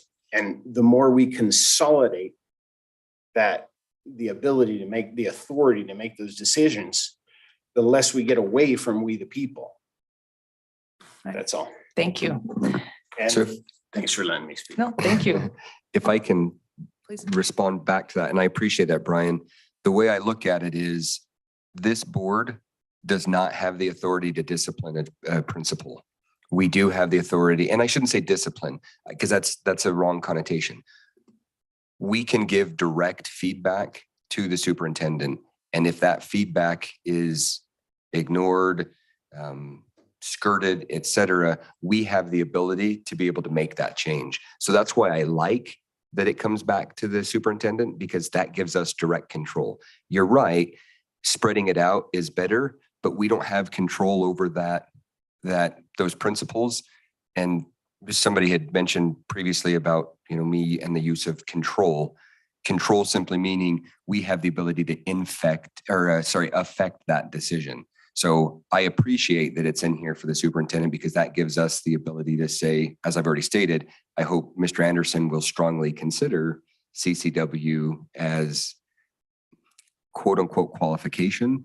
If we hear that there are many people that are being denied, that gives us an avenue to go back to Mr. Anderson or whoever the subsequent superintendent would be. But I hear your point and I appreciate it. I just want to let you know where my thought process was, because that's what we have that direct impact on, is the superintendent. I'd also like to add in one more comment there, is that while the final decision does rest with me, as with so many other things associated with our district, like if we hire someone, technically that's my decision, right? Even though I've authorized a principal to hire someone, I authorize people left and right to do things, but in the end, the decision rests with me. And I accept that responsibility. Just want to point out 2E makes it very clear that the decision will never be made in a vacuum by me. It says I shall work in cooperation with the SROs and legal counsel to review requests. And that would be to just make sure it isn't one person. In the end, I do tell the principal, Yeah, yes or no. But it would only be after, lengthy discussion with the principal and with SROs and with legal to make sure it's okay to do so. And again, going back to just verbalizing what practice is, of the 2 times that I told you this has happened to me in the last year, the way I became aware of it is because a principal called me. Even if I gave that authority to principals, our principals are very good about checking policy, or if they don't know the policy, checking with us, and we discuss things together as a group, as district leadership. So it's very commonplace for 100% over the last almost year that when this request has come up, at least to my knowledge anyway, that a principal has brought it to me. So again, it's reflective of practice. All right, thank you. Any other questions from the board? All right, if not, we will proceed to vote. All in favor of approving the new policy GBB 30, possession of dangerous weapon prohibited by, I make sure personnel, please say aye. I, Any opposed, nay? All right, Jeff, I didn't hear you, but I saw your mouth saying nay. All right, chair votes aye and the motion carries. All right, we'll move on to item 2.8, receive a presentation regarding data from the staff, student, and parent 4-day survey and discuss any action deemed appropriate regarding the received information. Yeah, so it's me again. So since you guys started the meeting, you probably have to refresh your agenda potentially. I added the attachment of the 4-day numbers. I intended on having it ready in time, but I didn't have the greatest day being ill, and I worked on it, got it done, so it's there. There's a lot more information, but the presentation itself is intentionally succinct and has links within it to all of the information. And so what I've got there for you is just a series of 3 slides, well, 4 slides if you count the intro, but there's 3 slides, and I'll go ahead and put this. I can put this on the screen. Mr. Anderson and everyone, I am going to bow out. My daughter's volleyball banquet got put tonight. I have skipped the banquet part, and I'm getting a text saying, you better hurry. So excuse me as I go and celebrate my senior one last time for her volleyball season. And I'm going to ask Matt to take over the meeting because he likes to talk the most. Thanks, Matt. Way to keep me quiet. I Thank promise you. I'm looking at. It's funny. So okay, I can see it in the camera. I see the purple on the screen. So just real briefly, I'm sharing this with you. Just got a little screen here in front of me. So there's a slide for students and for parents and for staff. And what you're looking, and these are all very, like I said, very brief.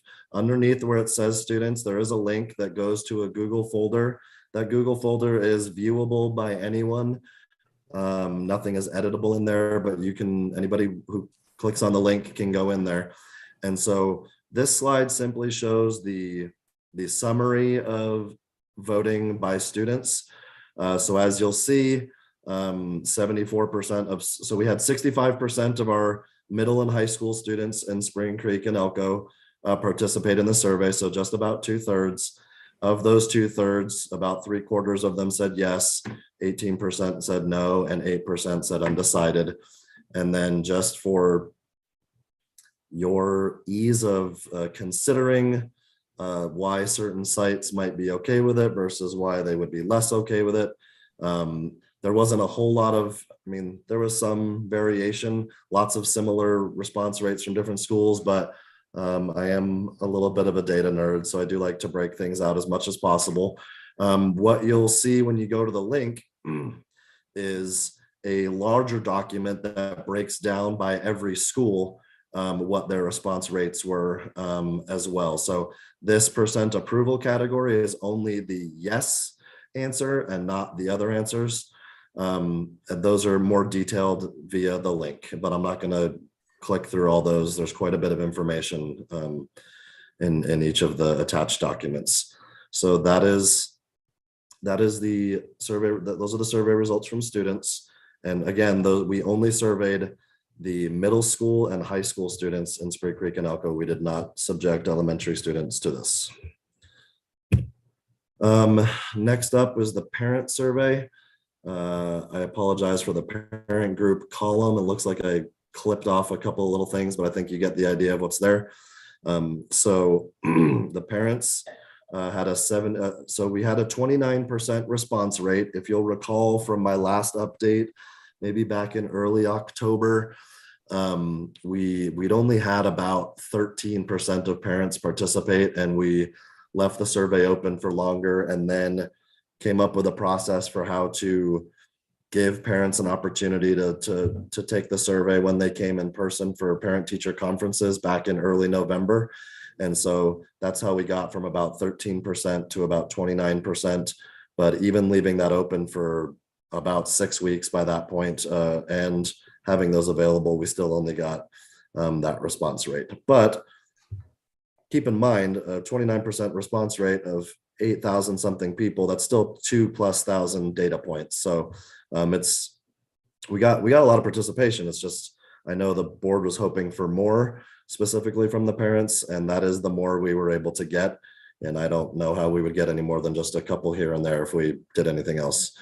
So the parents were 70% in favor, and then parents identified which school or schools their kids came from. And those are the approval rates for each of our sites, elementary through high school in Spring Creek and Elko. And that's all 12 of the sites. CJ, if I can interrupt for just a moment, if a student, or sorry, if a parent had a student at Spring Creek Middle School, Liberty Peak, and Spring Creek High School, and they said yes, do the percent approvals indicate that for all three of those schools? Yeah, I included theirs. If they indicated that their student went to all of those, then I included that because they do speak for each of those schools. And great. While I think there's an argument for that is, letting them count extra, I think it's reflective of each site and how the constituents feel at that site. So it felt like a fair thing to do. Great. Thank you for the clarification. And again, that was only available to me if they clicked all of the options. If they left any undone, or if they typed in something that says, I chose Elko High, but my kid also goes to Adobe, I wouldn't have caught that. I didn't weed through all 2,000 whatever to make sure I had every single response perfectly squared away. I used the filter in Excel to find all instances of Spring Creek Middle, for example, and then did the yes, no's, undecideds based off of that filter.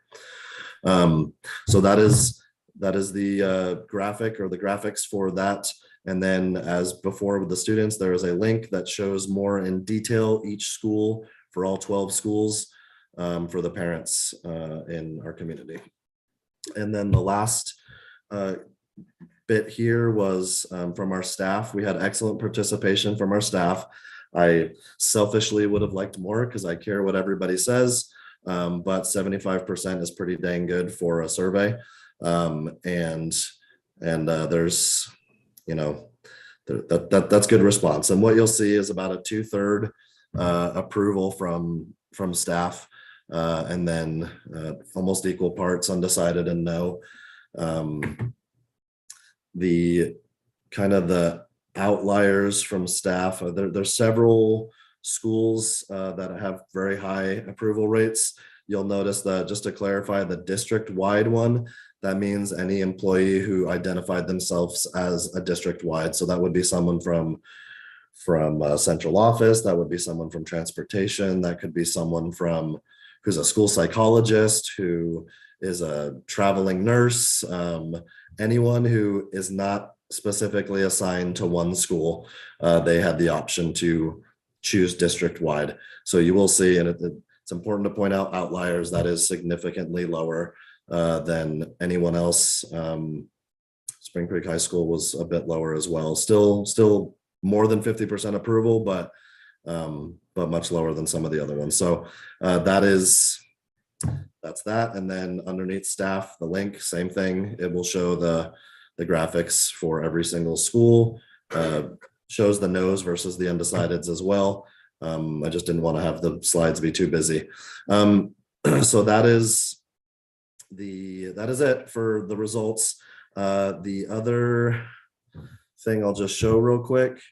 Sorry, let me just need to.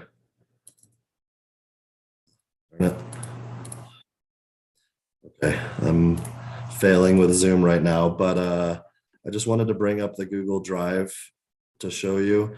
Can you guys see this? I can't see the boardroom anymore. Do you see a Google No. Drive window? You don't? Okay. We don't see that. Okay. So let's stop sharing here then, and I will start sharing another one. I think that's what I have to do. There we go. You can see the Google Drive now? Yes, sir. Okay, so these are the 3 documents that I linked to that I mentioned before. Here as well, if you're interested in reading hundreds of pages of feedback, I have broken down student, employee, and caregiver no's, yeses, and undecideds.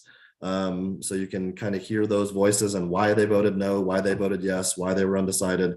And they're very informative, but as you can imagine, the range of responses is quite stark.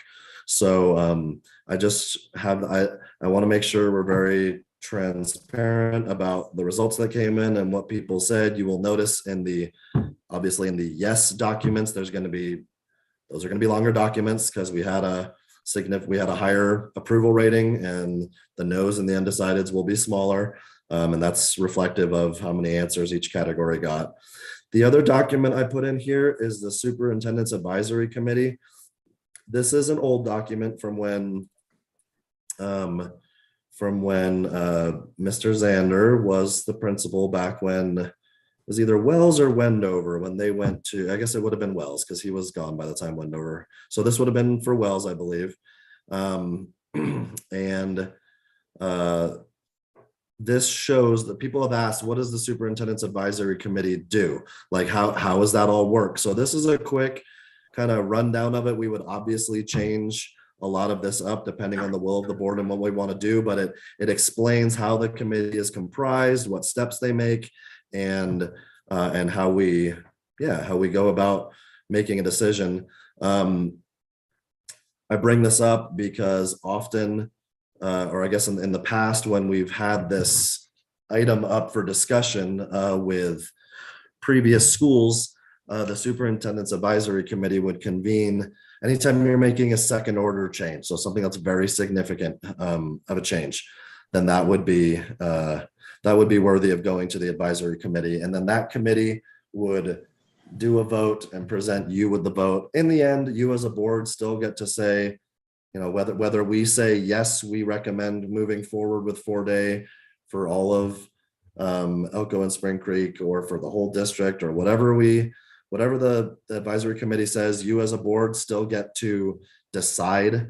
Right here, it says to uphold or overturn the recommendation. But that has typically been the process for making a change of this magnitude. A couple more things to point out here is it doesn't show a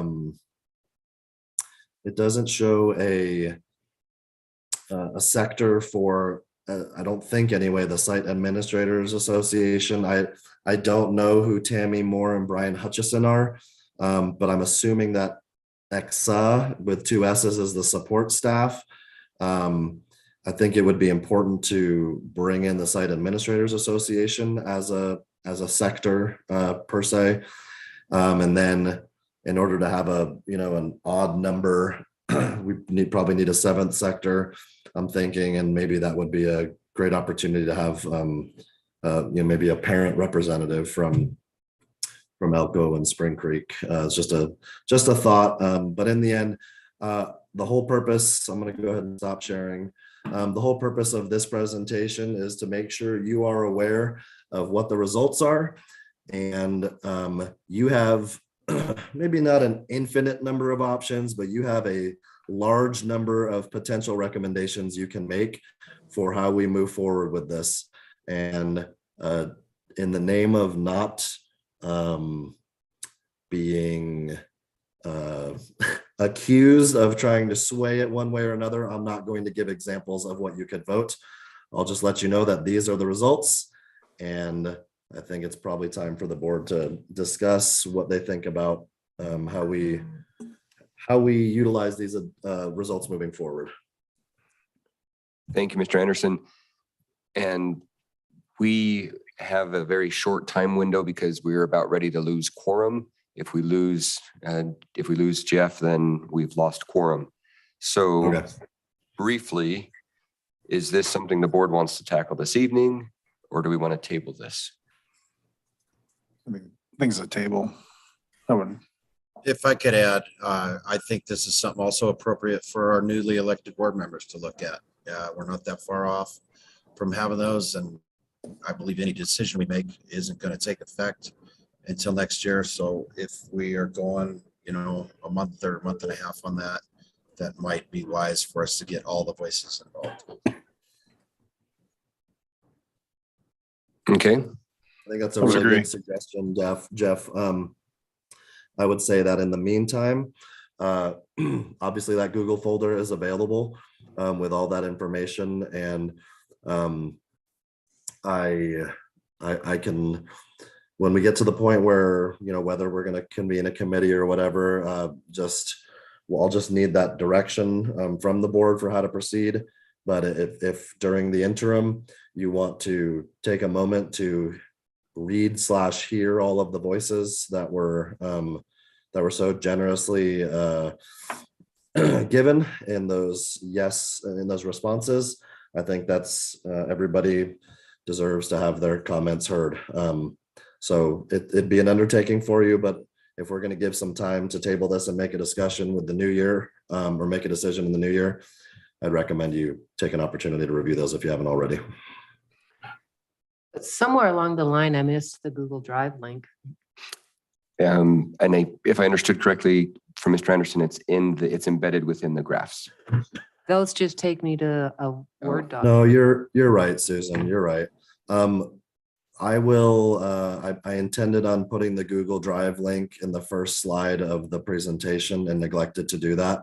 So sometime soon, I will insert the link there. I'll have Cassie reattach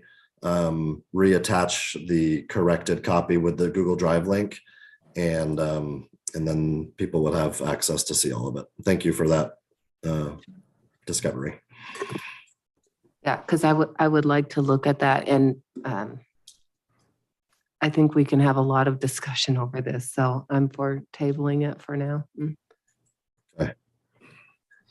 So if I'm understanding parliamentary procedure correctly, we may not want to table it. That was my fault for using that language. Okay. If we're going, well, the only reason I say that is if we're going to move it to a subsequent meeting that we know a specific time, we might want to just postpone action on this item.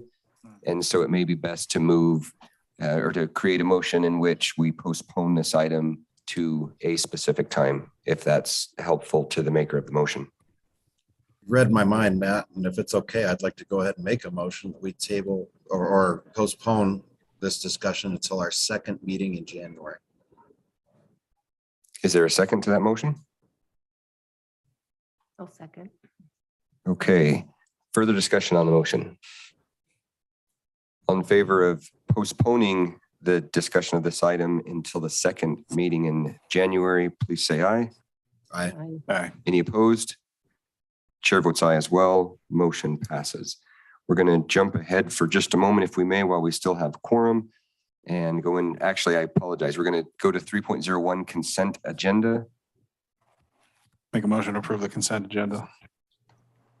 There's a motion. Is there a second? Second. Great. Thanks, Jeff. I'll take Susan's second. Any discussion on the item? All in favor, please say aye. Aye. Aye. Any opposed? I vote aye as well. Jumping ahead now to 6.01, approval of accounts payable.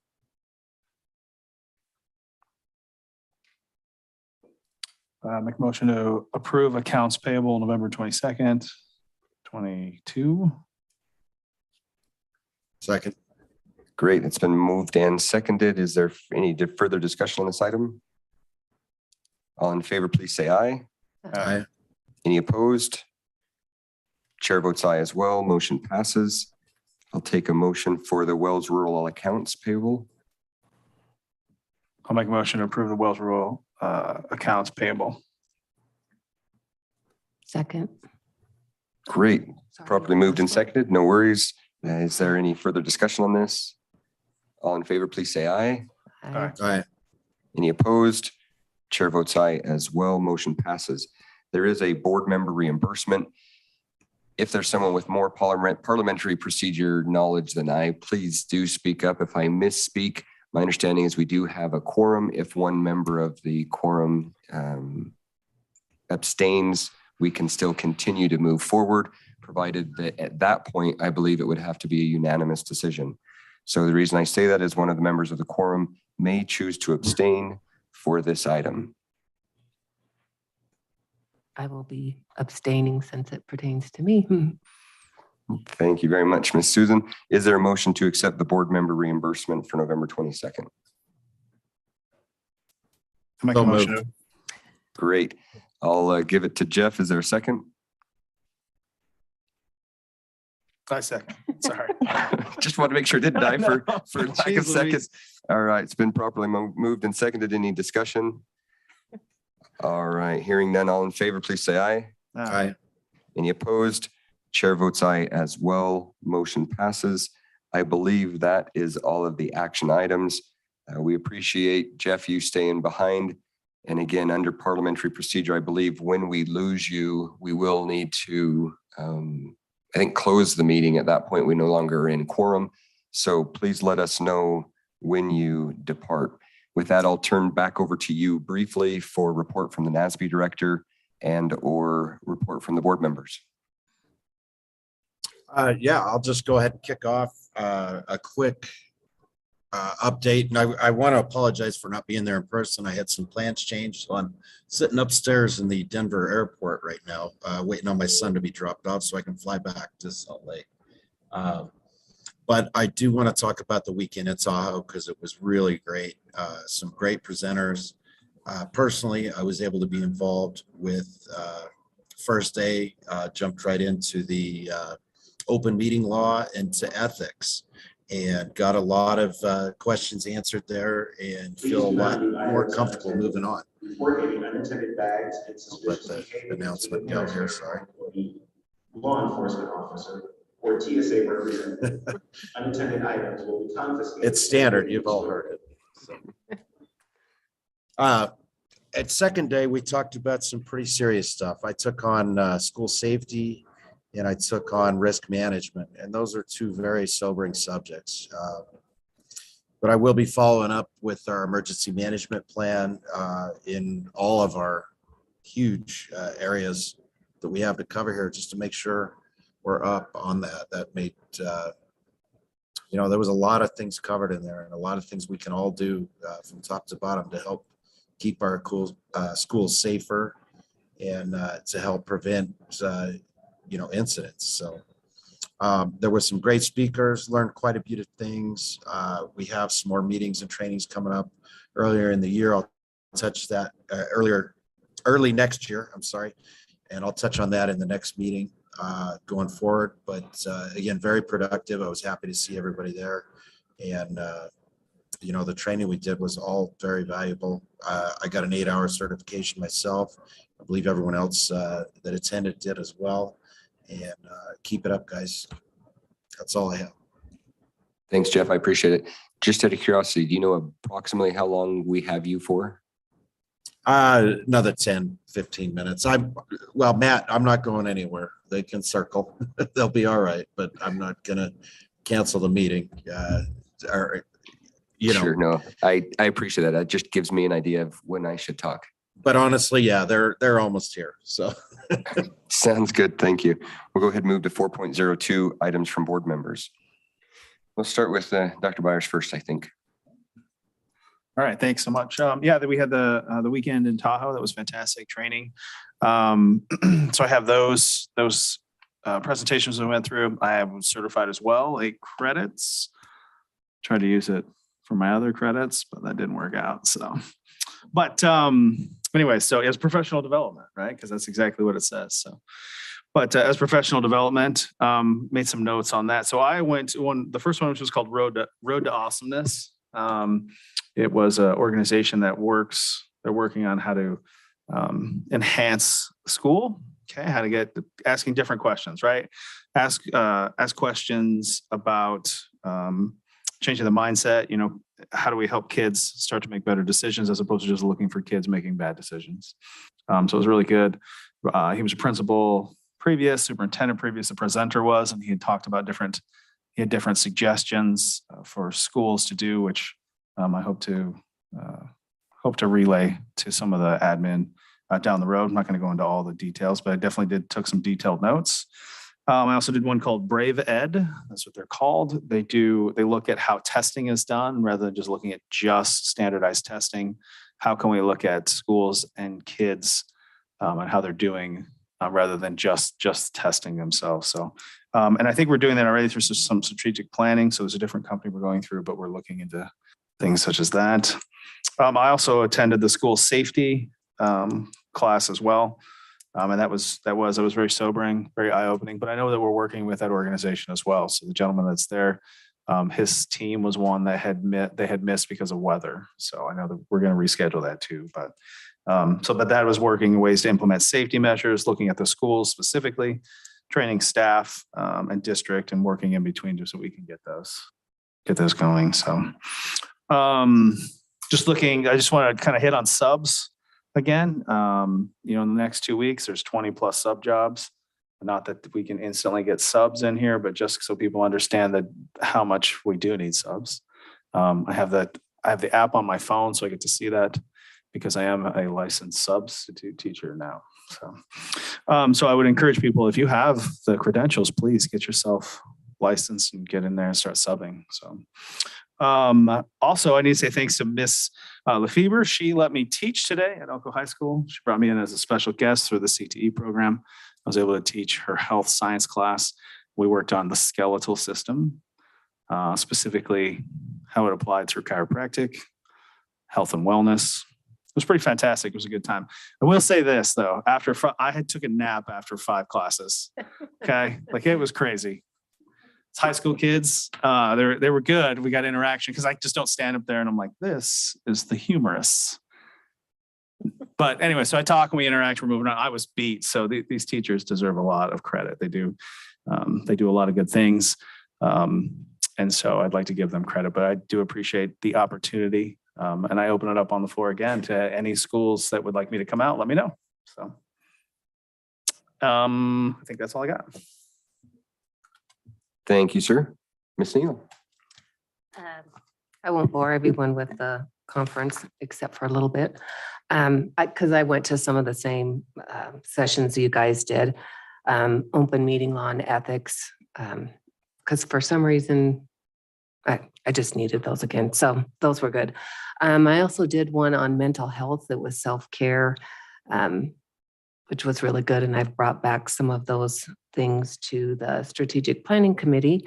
And also from Joan Ebert, from the state Nevada Department of Education, stress the importance of pre-K and maybe wishful thinking.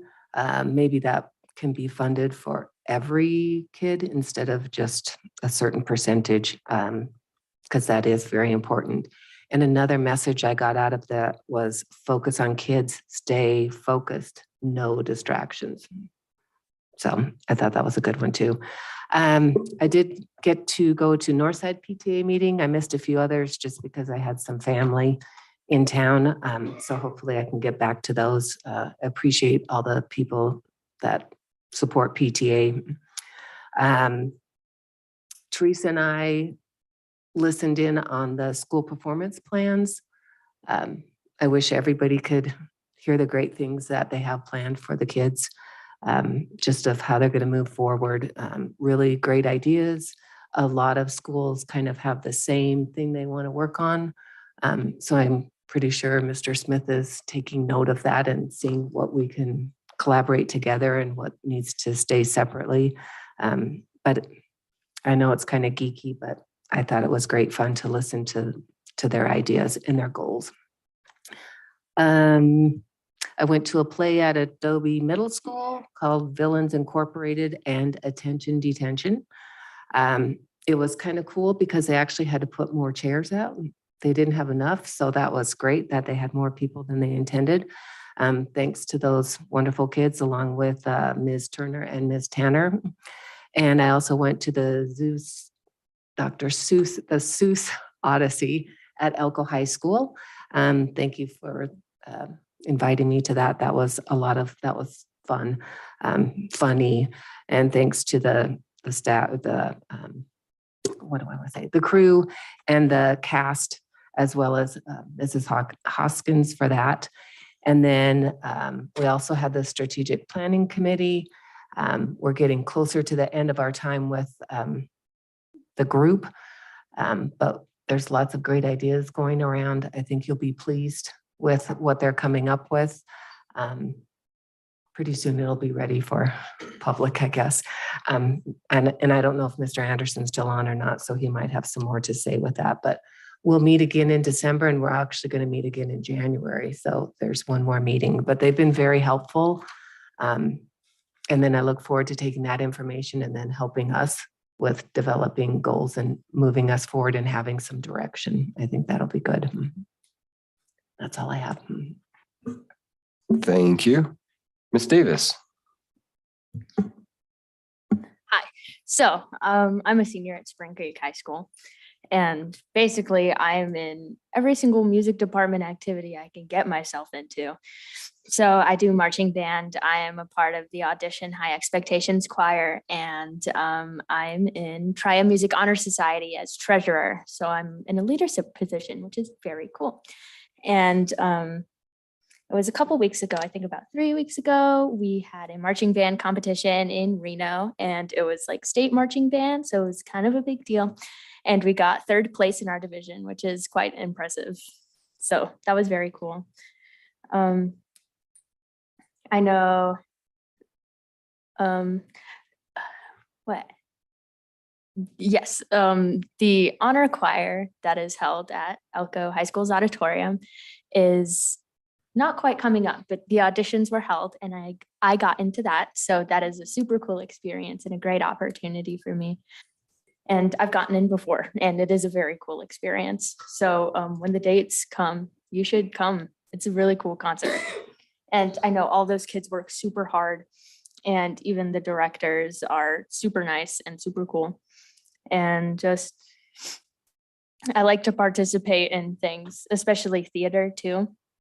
And there was actually a play at the Spring Creek High School last week, which was very cool. I got to help with mics and sound, and it was a very good show, very funny. It was like the trials of Robin Hood, and it was a very interesting show. And yeah, that's all I have.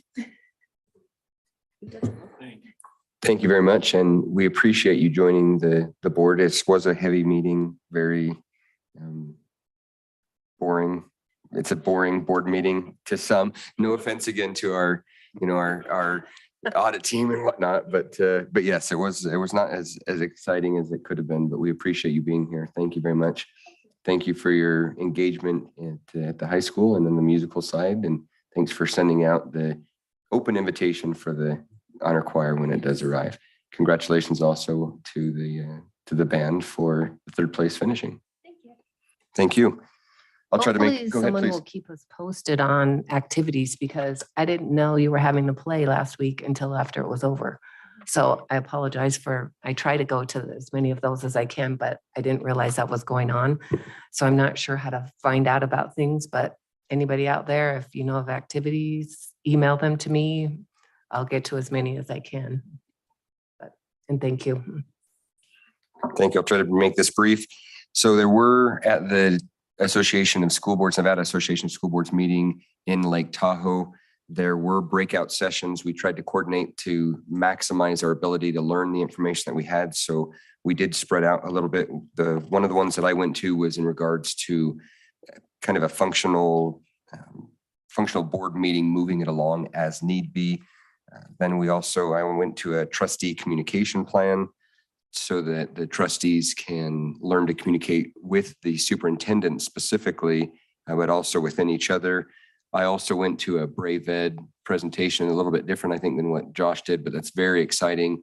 And I was pleased to hear that Mr. Anderson is also looking at different accountabilities. One of the school boards or school districts, I think it's Lyon County, has basically said that they're doing a pure accountability model instead of trying to concentrate solely on the standardized testing. So I liked that idea of where we were moving forward on that. So I look forward to seeing more on that. And the last one that I went to was presented by a high school teacher, and it was on teaching and learning, how to, kind of for board members to try to understand what it's like in a classroom.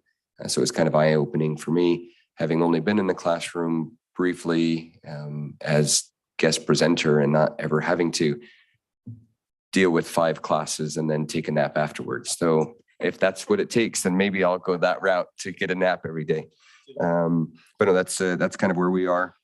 And I still owe the synopsis of my breakouts that I had attended sent back to Cassie so that we can get those distributed to the rest of the board members. A couple of things as we go into the holiday season, putting on and selfishly promoting my other job at the senior center. So I appreciate the Corliers for coming over and entertaining the seniors on the 16th of December. I know that we also may have another choir group from one of our local elementary schools and another group from our elementary schools reading to our seniors. So I appreciate that very much.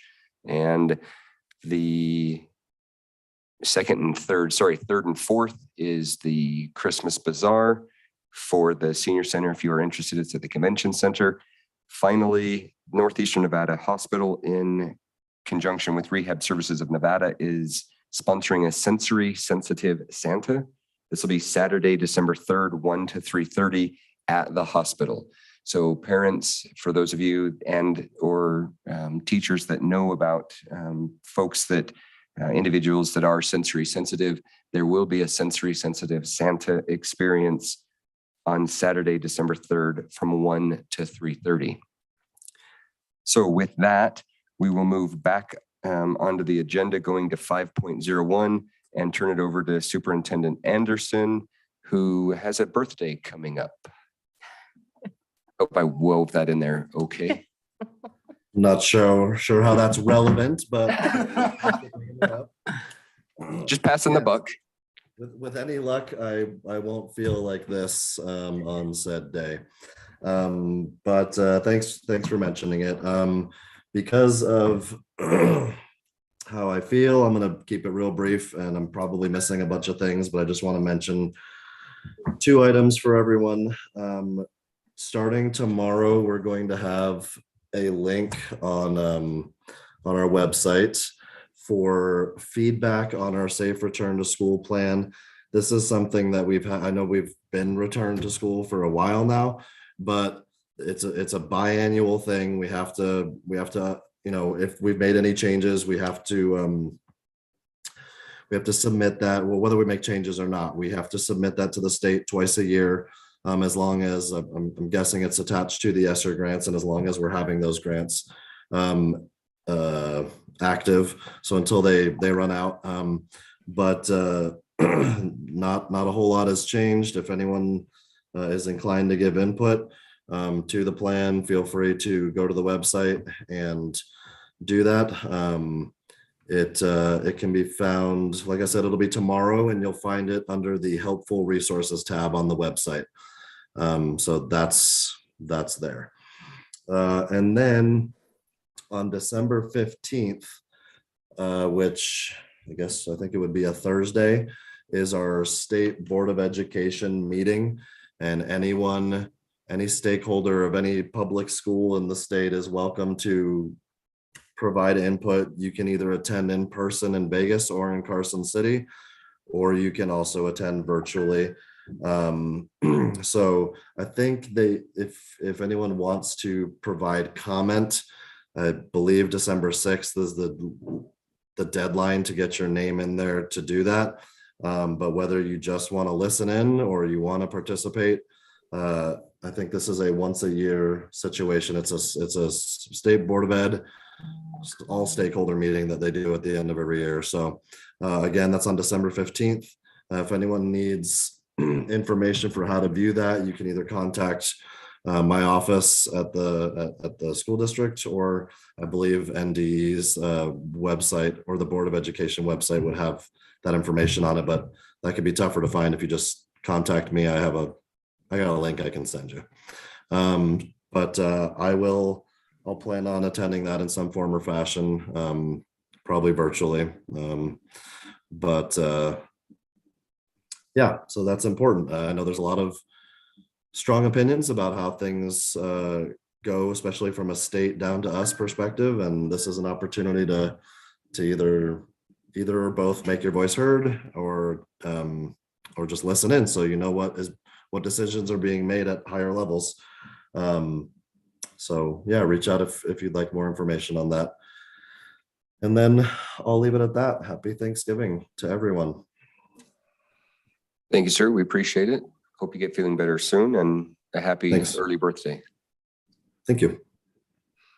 At this time, we'll go into agenda item 7.01, input from public. And this is devoted to comments by the general public, if any, and discussion of those comments. In the interest of privacy and due process, the public is requested to not raise personnel issues except in a legally noticed closed personnel session at the board. Comments are limited to 3 consecutive minutes. The speaker's time may not be reserved, divided, apportioned, or deferred. No action may be taken upon a matter raised under this item of the agenda until the matter itself has been included specifically on an agenda as an item upon which action may be taken. This is a non-action item. Is there any public comment? Seeing none, a very happy Thanksgiving to everyone, and we will adjourn the meeting. Have a great night all.